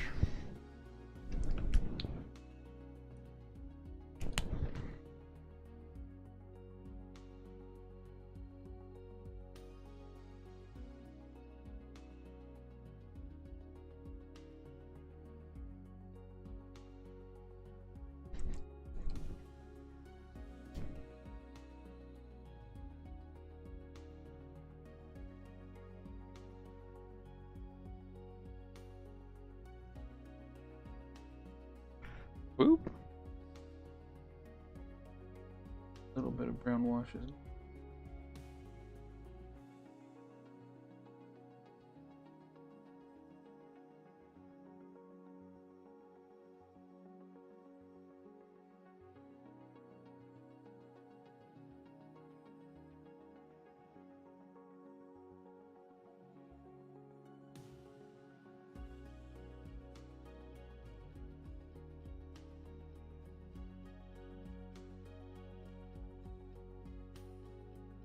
Take some of this brown wash and paint some of these stones on his base. Give it a little variance in color.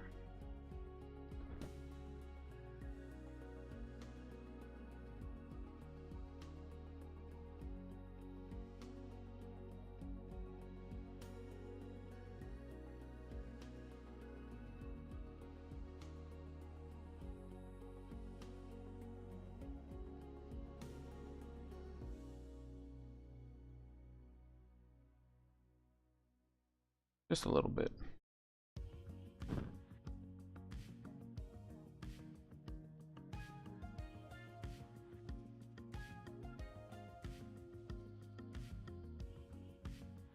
All right, he's done.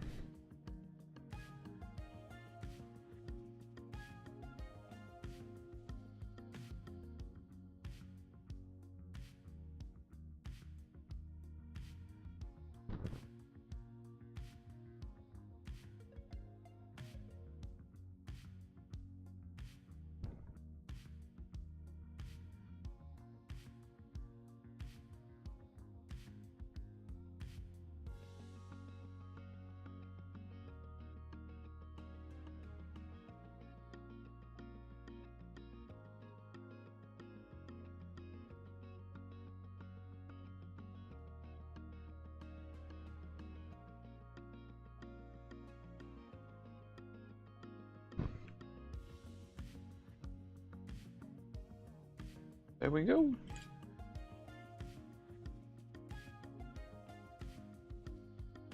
Alright, so I painted Geraldo Angel. Painted Quicksilver, which now I'm going to add some washes to his base. I got him out.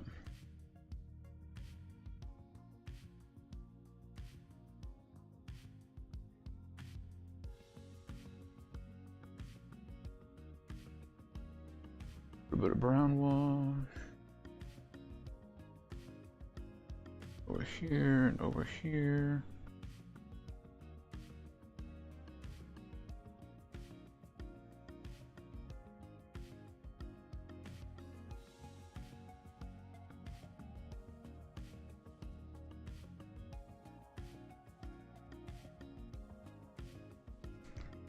And then the dark shadow wash.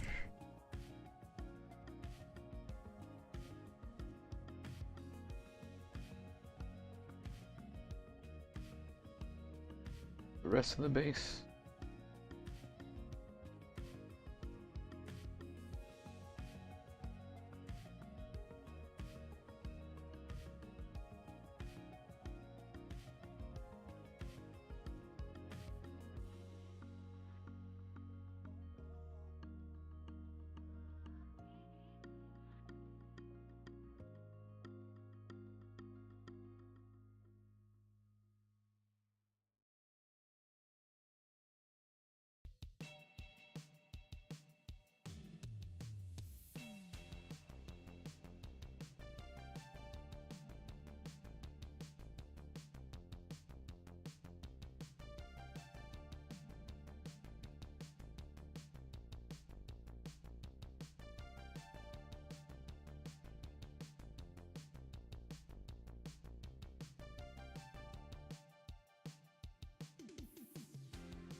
Keep up. Yes, I did get my Call of Cthulhu character, Tiny Cthulhu character from Hero Forge. Every once in a while you can find them on sale. Usually on Black Friday.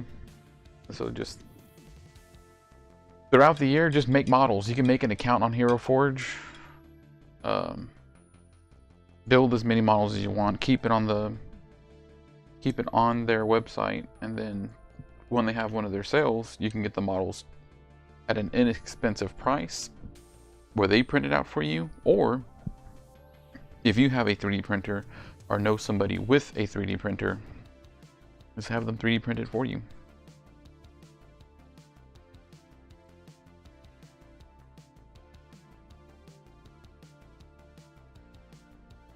I actually think that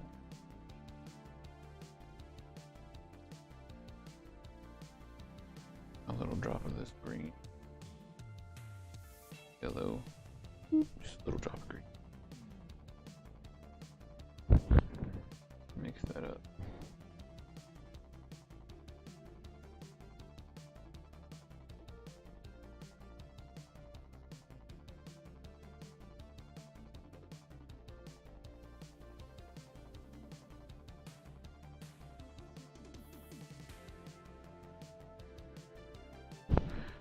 I want this more yellow green on. Sometimes you gotta make your own paint.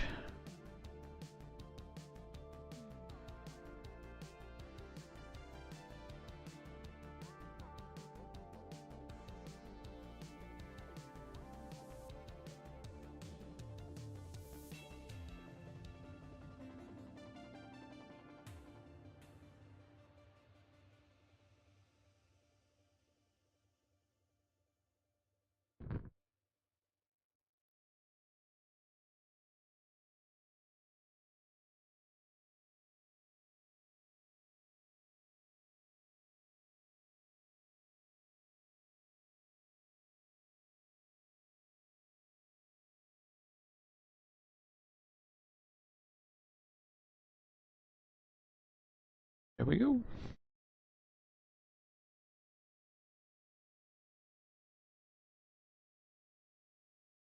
Since I know I will be at OwlCon all weekend next month, I'm going to enter this one into their painting contest.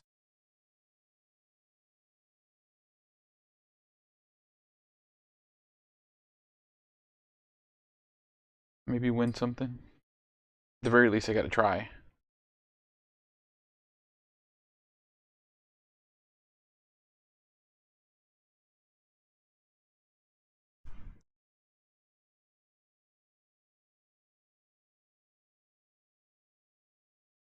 Do do do do do.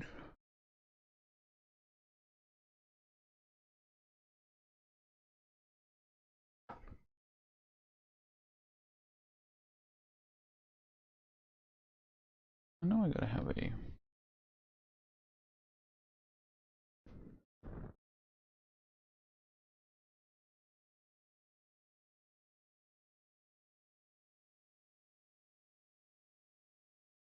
I keep losing all my colors.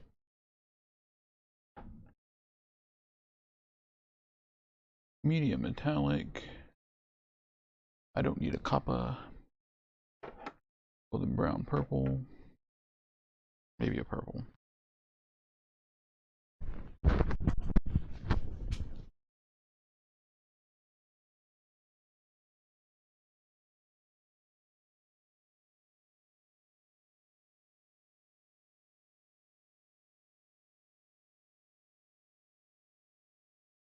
I really did lose that neutral warm gray.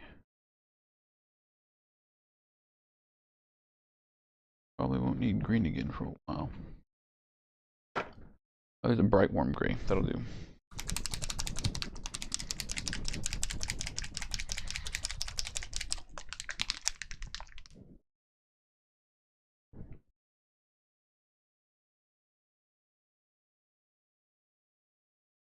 A bloop.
Just a little variance on the base.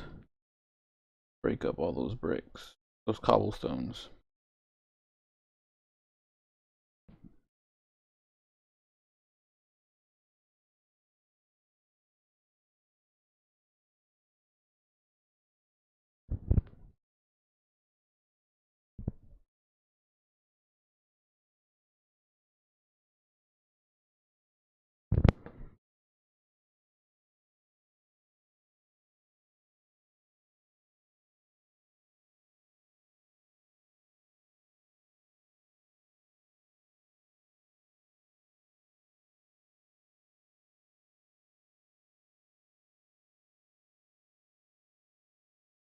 Okay. There we go.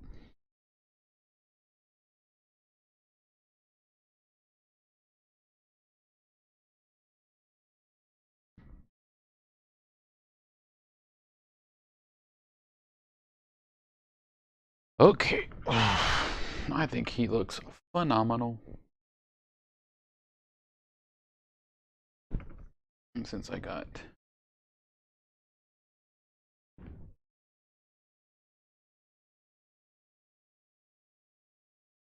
Quicksilver out, I'll go ahead and paint his base purple.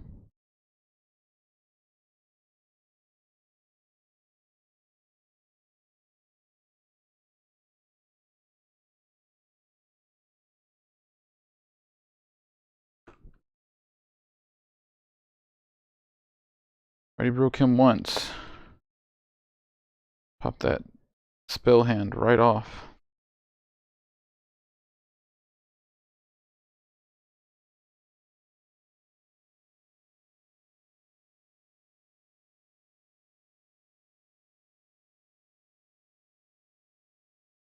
Bloop.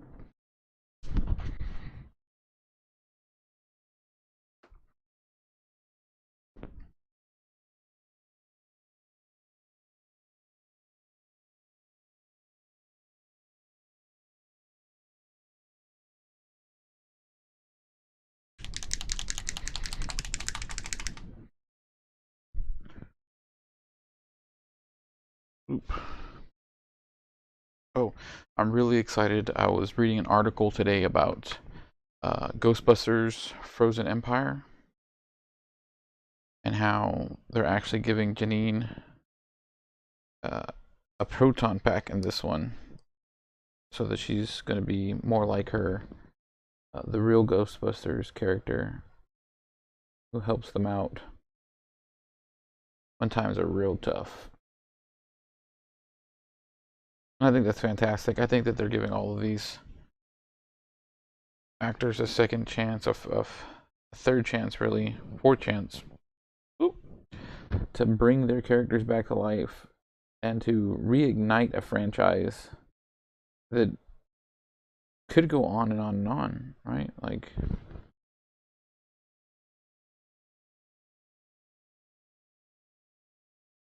we have so many different movie franchises that are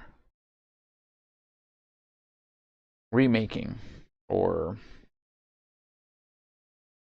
starting over. And I just feel like there's got to be something else out there that we could be showing the world.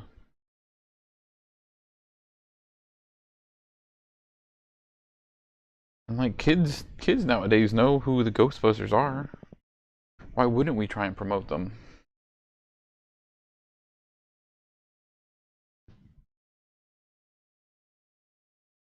Right. So next up, we'll be doing Scarlet Witch. She's going to be a little funky because she has this giant spell piece that goes all the way around her. I'm going to paint that first.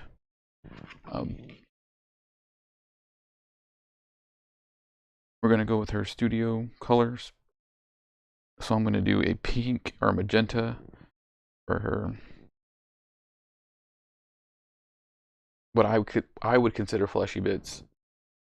And then the rest of her costume doing the bright pyrrole red.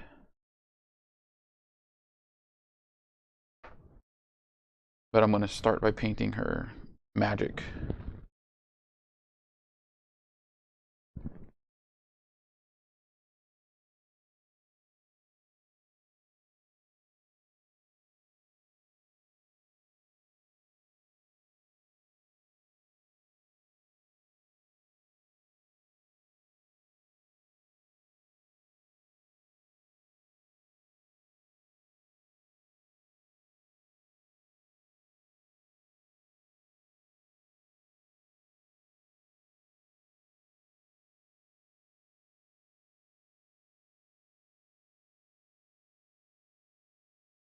Paint this purple. Going to put some ivory white into some magenta, and then dry brush the magenta on this. Give it kind of like a glowy effect.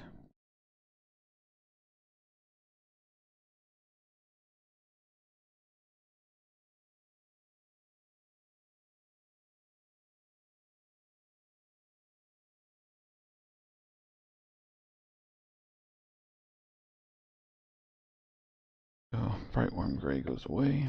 Oop. Full black can stay just in case. Camel green, go away. And flesh will need washes. Light umber gone. Jade gone. Mahogany gone. Green tone gone.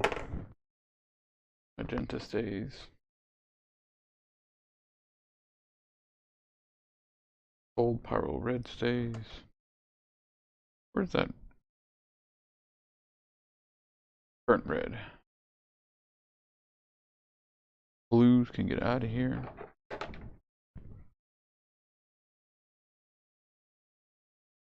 Yellow can get out of here.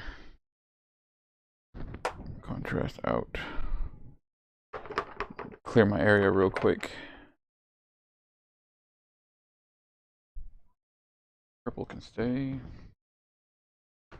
I believe I used the purple. Now we'll need some more purple. There we go.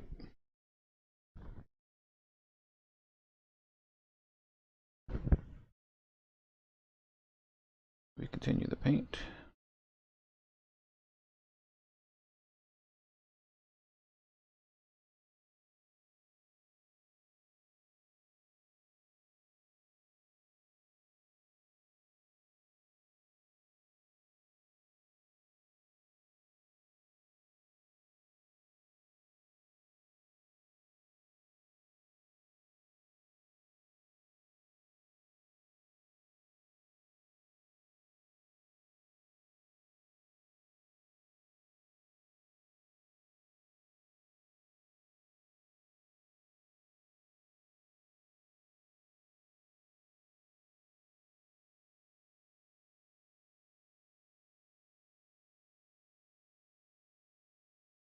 Whoop.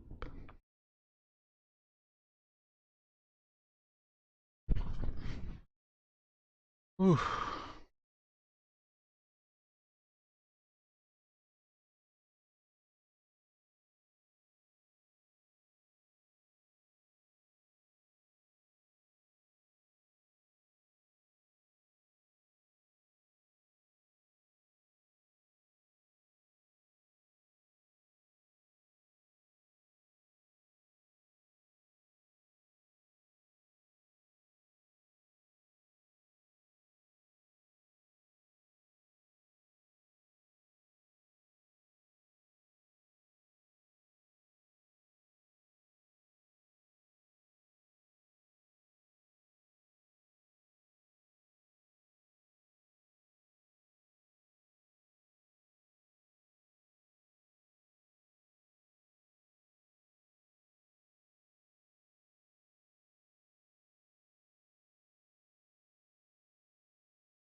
Get in there. Hard to reach bolts. Oops. Let's dip it into some blue. Not what we want.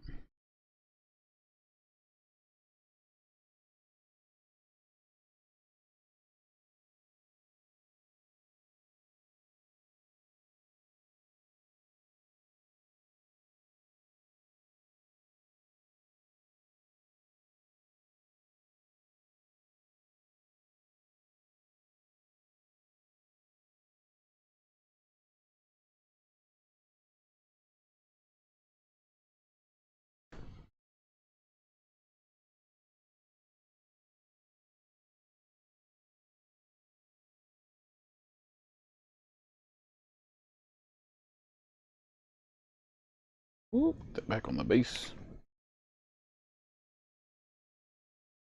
Who dat? Who dat? A new card game. There's so many card games on the market right now. I've heard a lot of people are having fun with Lorcana. The issue with that is that it's a trading card game, so you're constantly having to buy new cards. You're constantly having to reinvest into the game. There's supposed to be a new Star Wars trading card game coming out, so if you're a real big Star Wars fan, that's a good one to go with.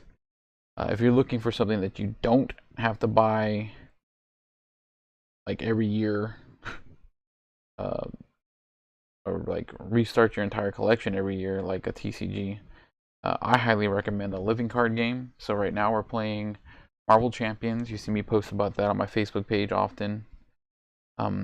You could also do Arkham Horror.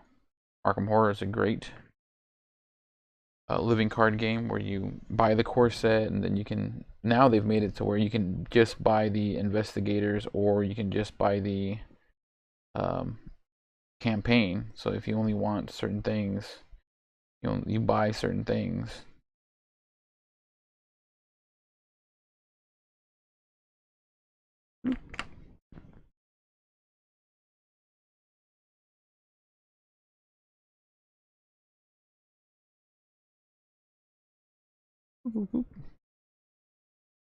If you're going to get into a card game, I would recommend one of those. Not as expensive, not as time consuming having to keep up with things.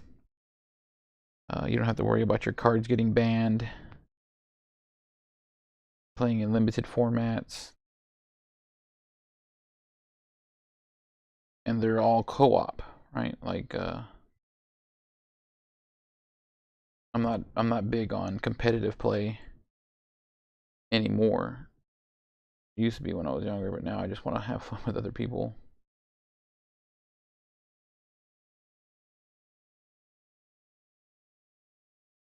So that's definitely your best way to go right now.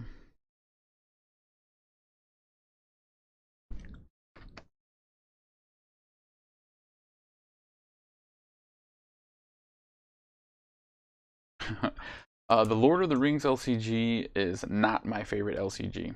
I actually don't like the scenarios and how everything is done. I've played it a few times, and it's just not what I like doing. It's another one of those games where I feel you don't have a lot of choices. Certain things have to be done a certain way, or you're not going to beat the scenario.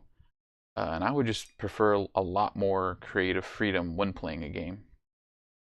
I do not feel like the Lord of the Rings LCG gives you that opportunity.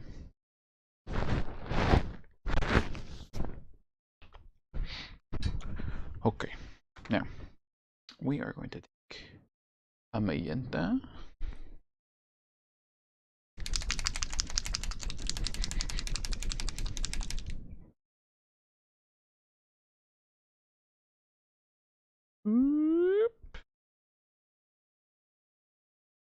Two drops of magenta to one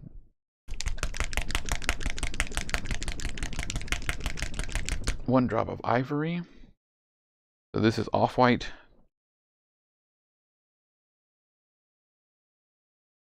There we go.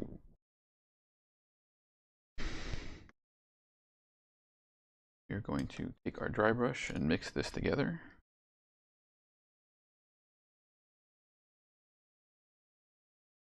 Bring it up a shade from magenta.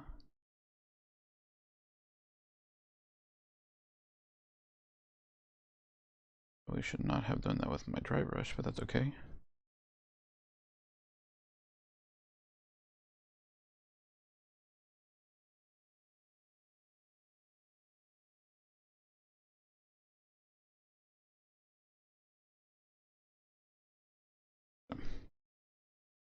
Dry brush over that purple. You get this really cool pop of mystical pink.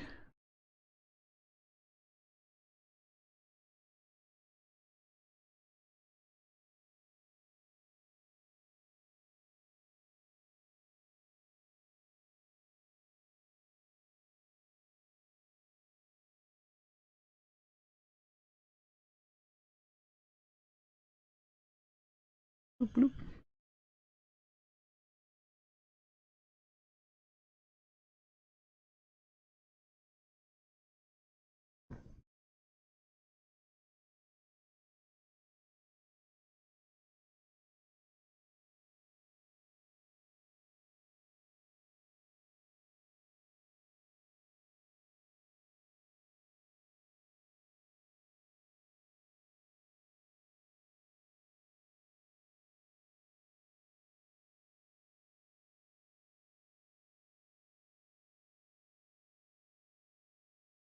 James, I know we've talked about it a little bit in the past, but I highly recommend getting out to OwlCon this year.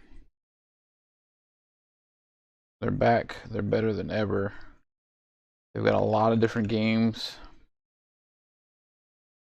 They're going to have Dungeons and Dragons. They're going to have Savage Worlds. They're going to have Call of Cthulhu. It's a great place to meet a bunch of the people in the community.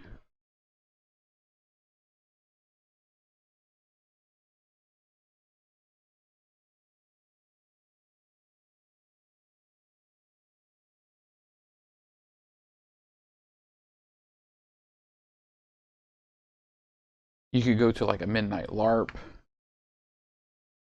for Call of Cthulhu or something else, Deadlands.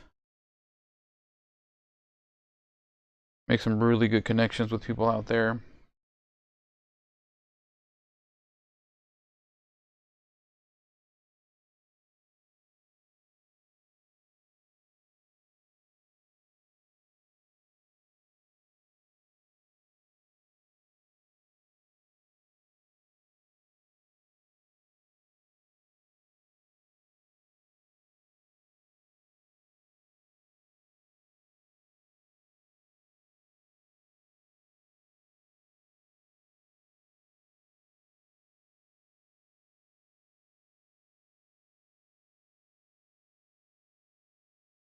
Bloop. Yes. I will be there Friday night, Saturday, all day Saturday, and all day Sunday.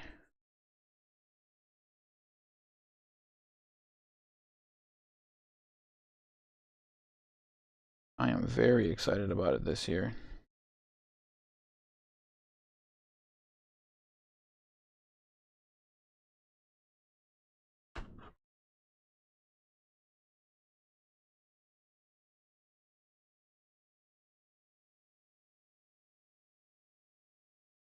Got it. Go ahead and do this. You know what I need to do? Snip this piece of the base off because it is annoying me.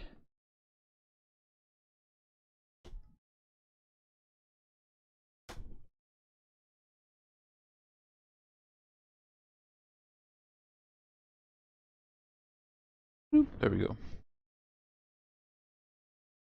That was a close one.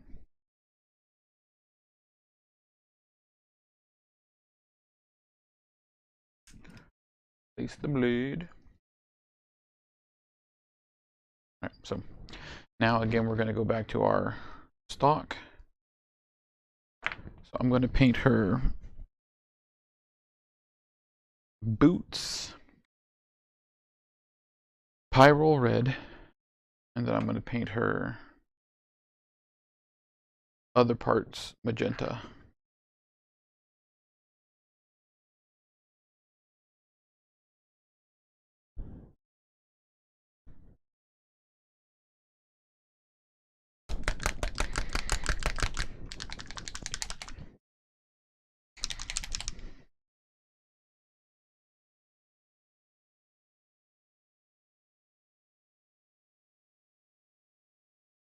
Bloop.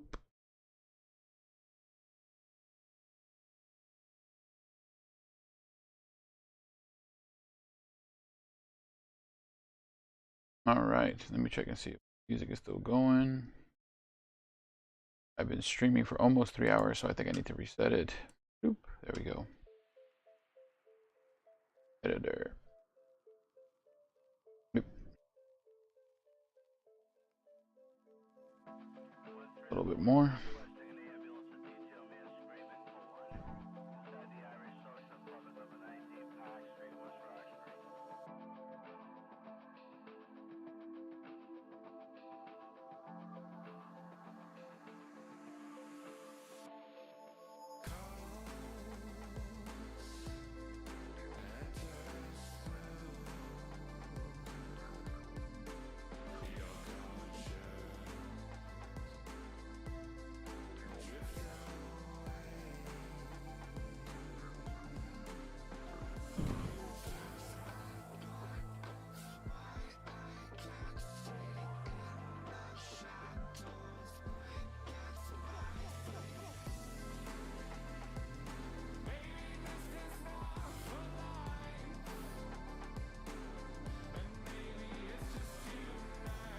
Bloop.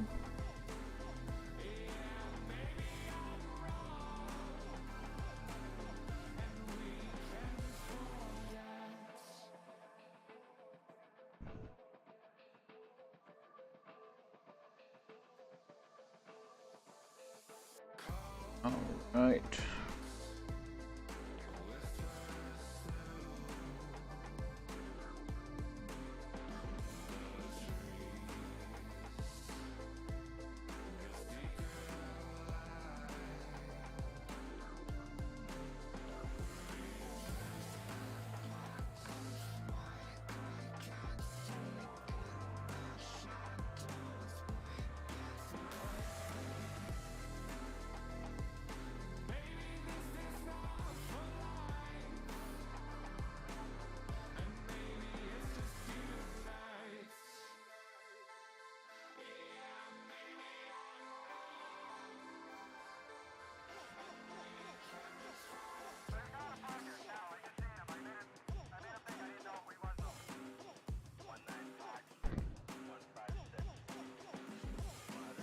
There we go.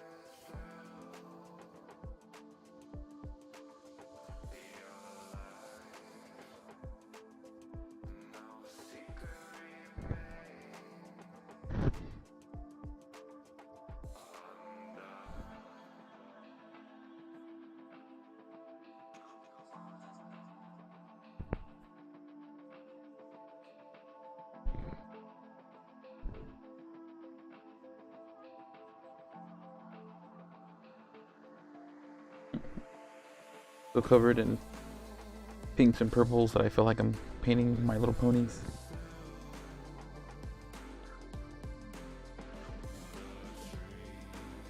The My Little Pony RPG will be at OwlCon.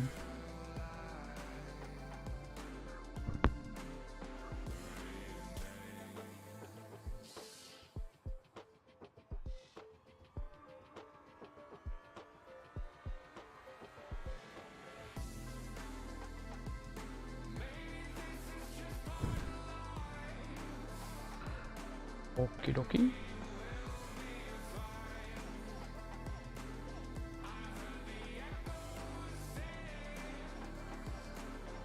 Next we're going to hit it with the Pyrol Red.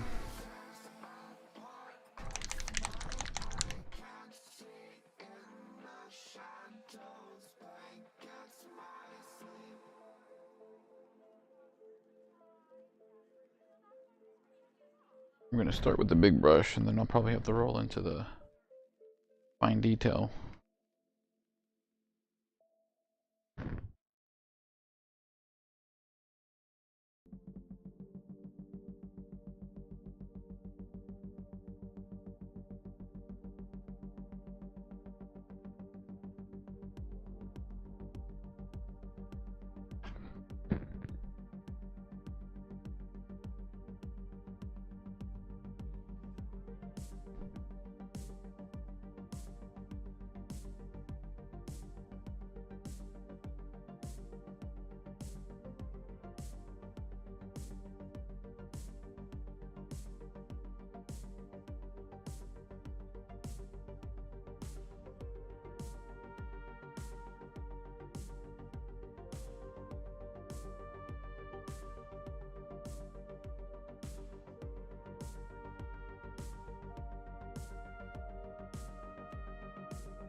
Go. She's got her nice bright red boots.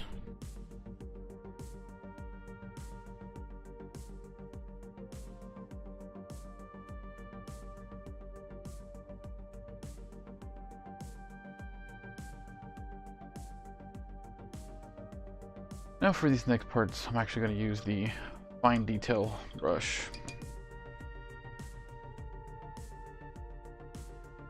I just know I'm going to mess it up.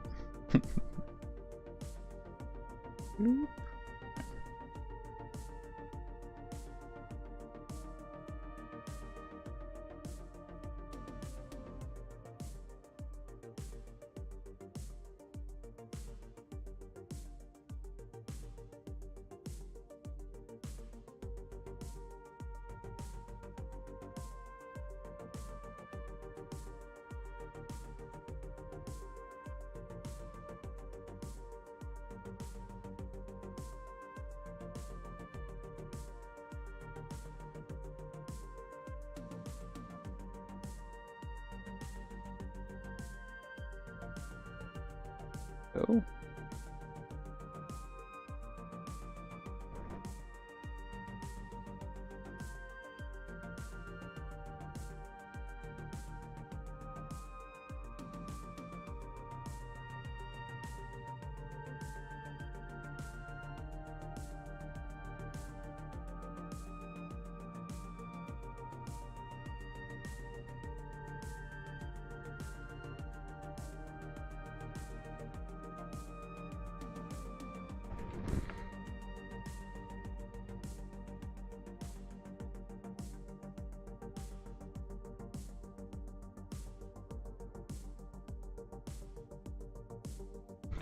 I like it. It's bright.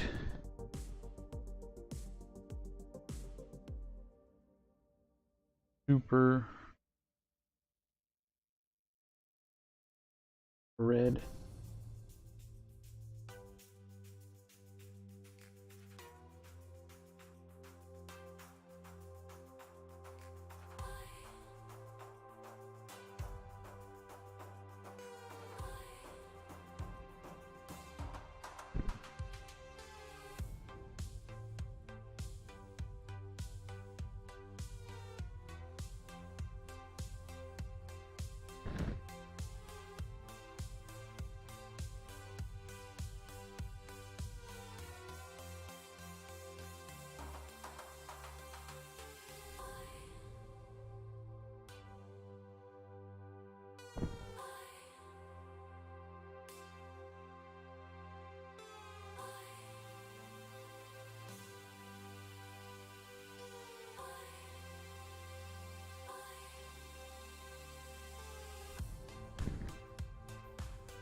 Okay, so now what I'm going to do is I'm going to take her little magic bits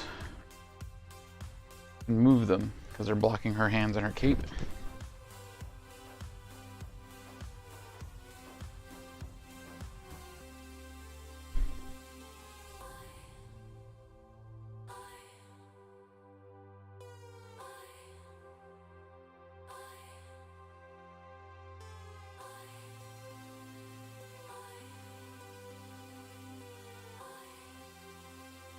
And they've got a lot of play, so I'm just going to move them back.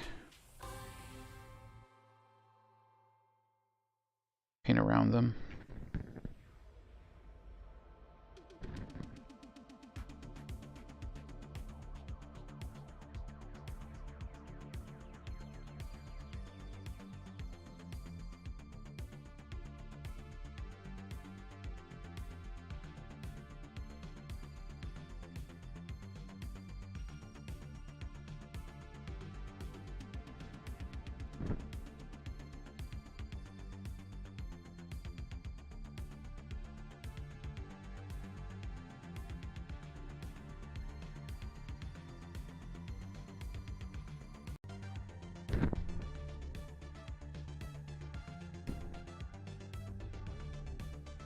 Cloak is underneath the neck.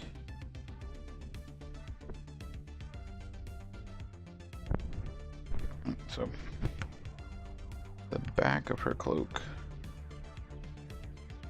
be this super bright pyrrole red.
Alright.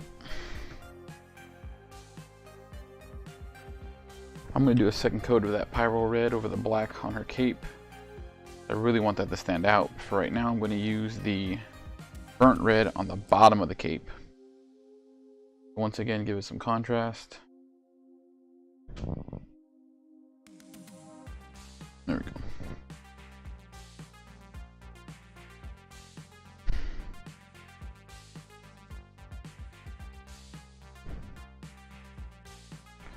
So there's a lot. This bottom of the cape.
Alright.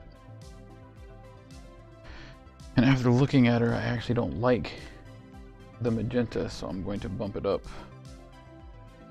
with some titanium white.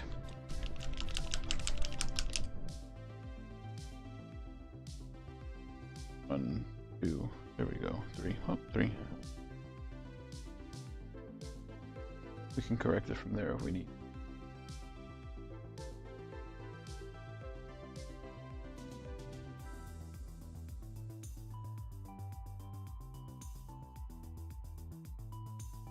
With that brush.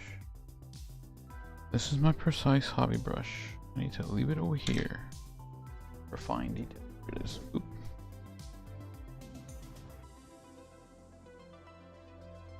We're going to mix this up.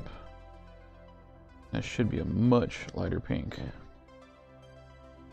Yeah. That's what I wanted for there.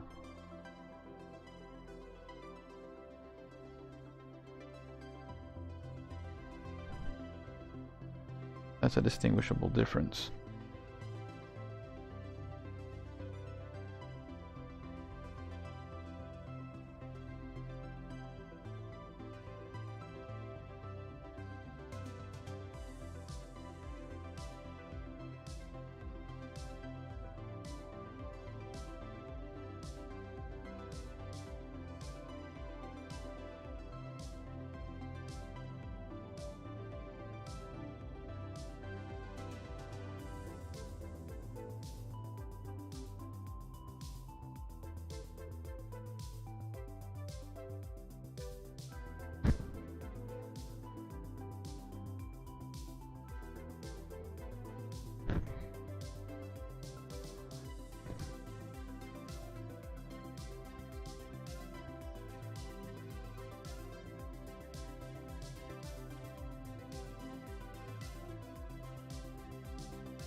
we go.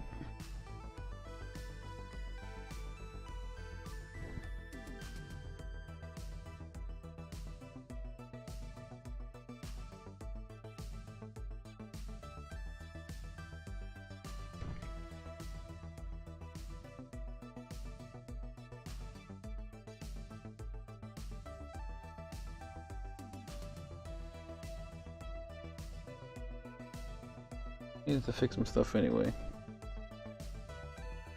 Pushing her to a more lighter pink. Wasn't that bad of an idea.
There we go.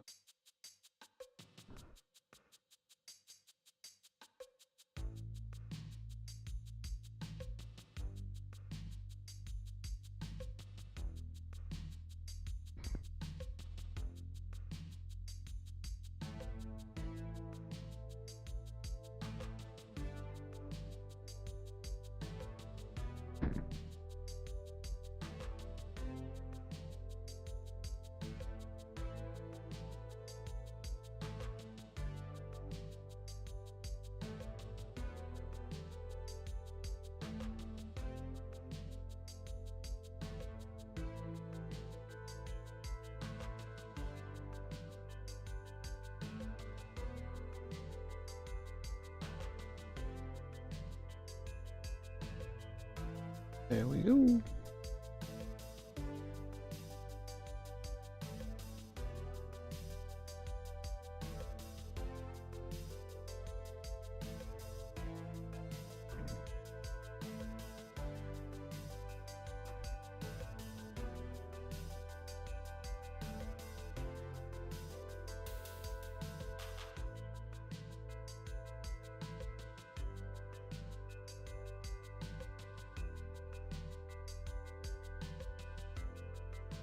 All right, so finishing up this cape, we're gonna do her face, the base, and we'll be done.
Highlighting some of the parts.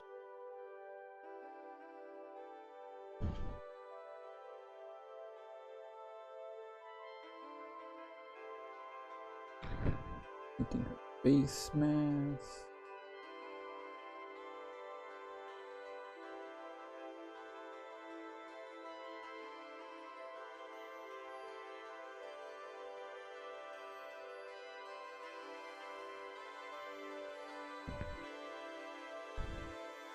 Beep up.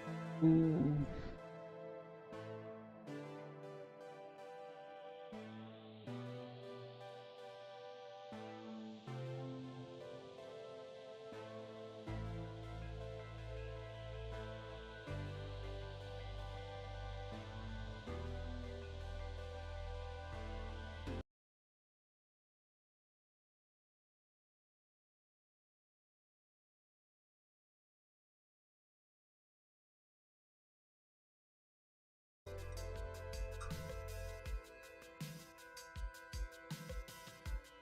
Uh-oh.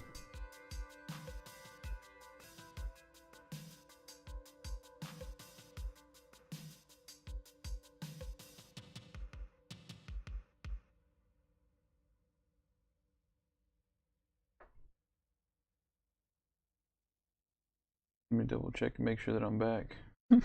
Thought I lost the feed. I am live. Okay, yeah. I think it's every 4 hours the feed will cut, so I need to hurry it up. We are doing dark umber for her hair. Actually, you know what?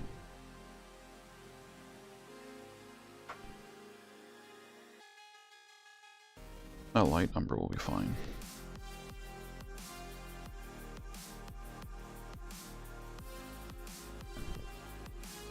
And we'll wash it.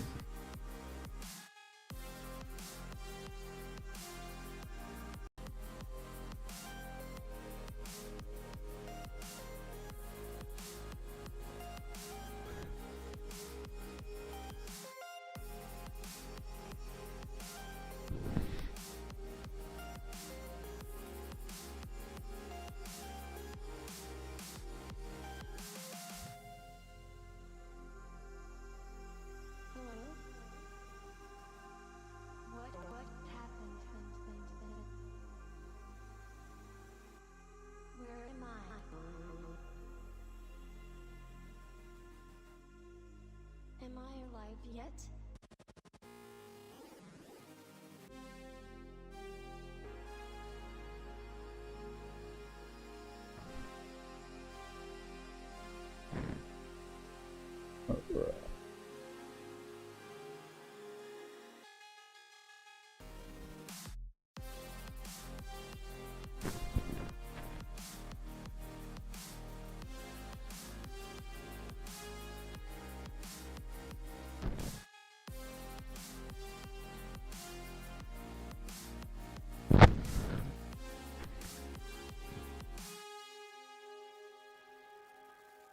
I gotta say, I really do like this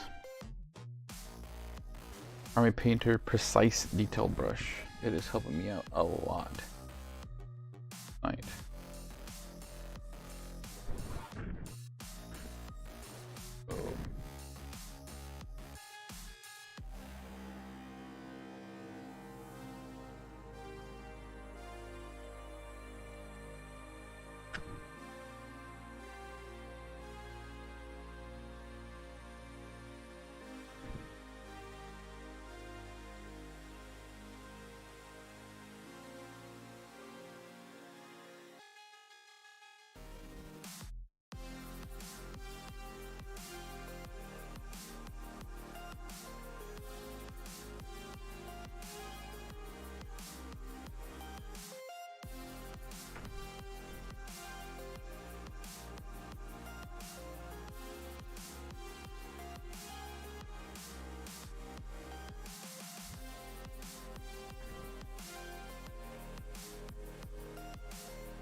Time it is.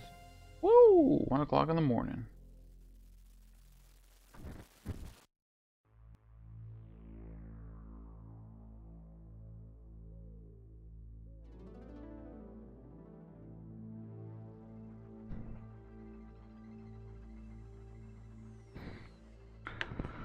Okay. We're almost done. What I'd like to do is take a dry brush, grab a little bit of this super light pink, barely get any on it.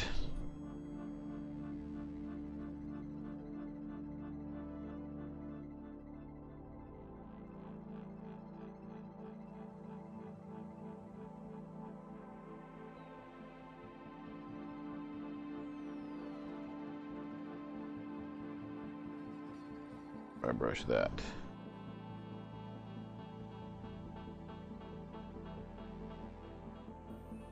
Uh-oh, I hear a baby stirring.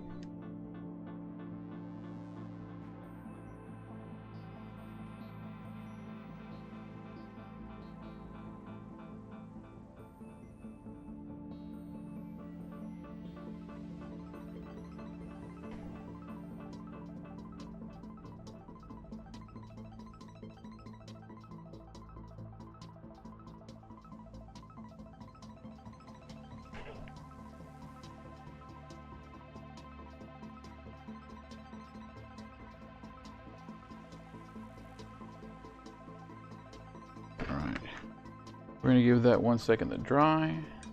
I will be right back. I'm gonna go tend to the baby, and then we will finish off the Scarlet Witch.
Alright, and we're back. Okay.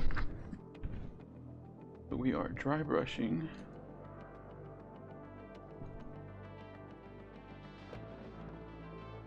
This just a little bit.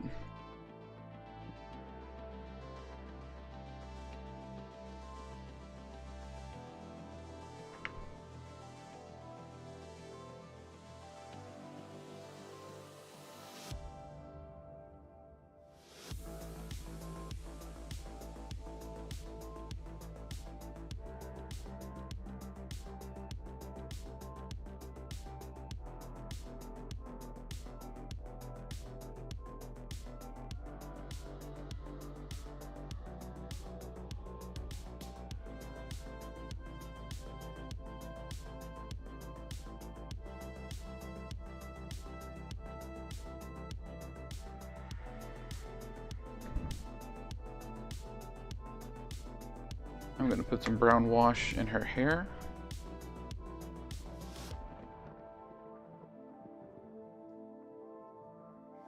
And some flesh wash on her face.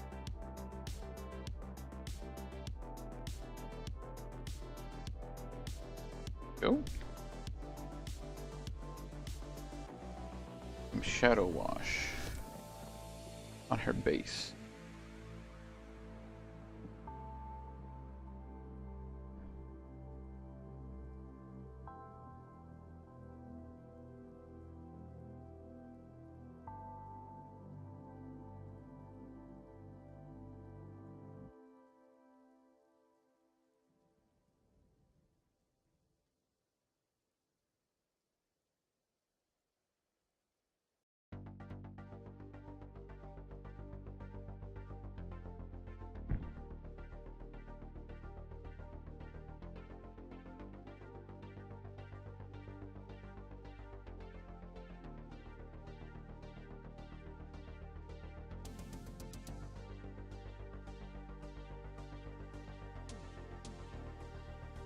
Right.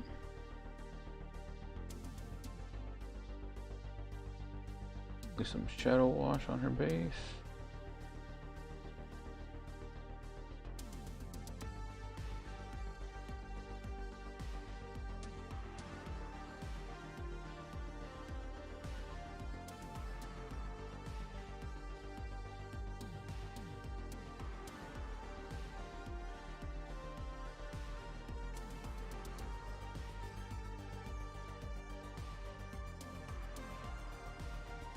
Brown wash on her base.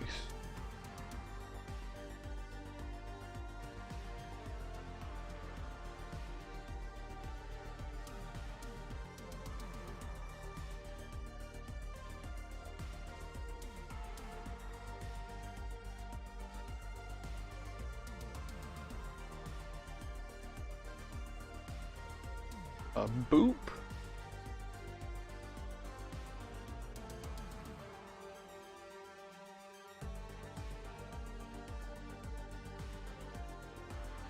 Finish it off by painting her base purple.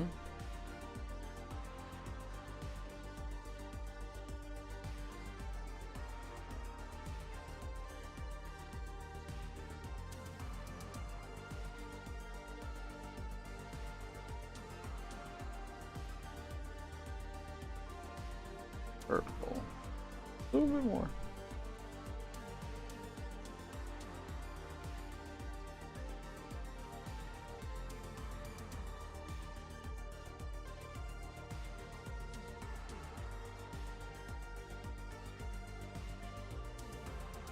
Don't need a lot, just painting the base.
Okay, now we're just going to snap her stuff back into place.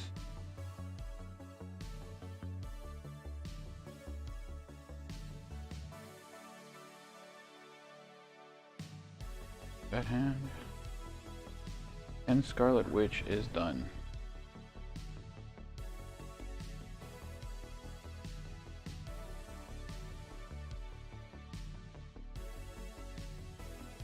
Scarlet Witch,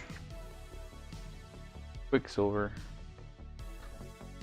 and Geraldo Angel.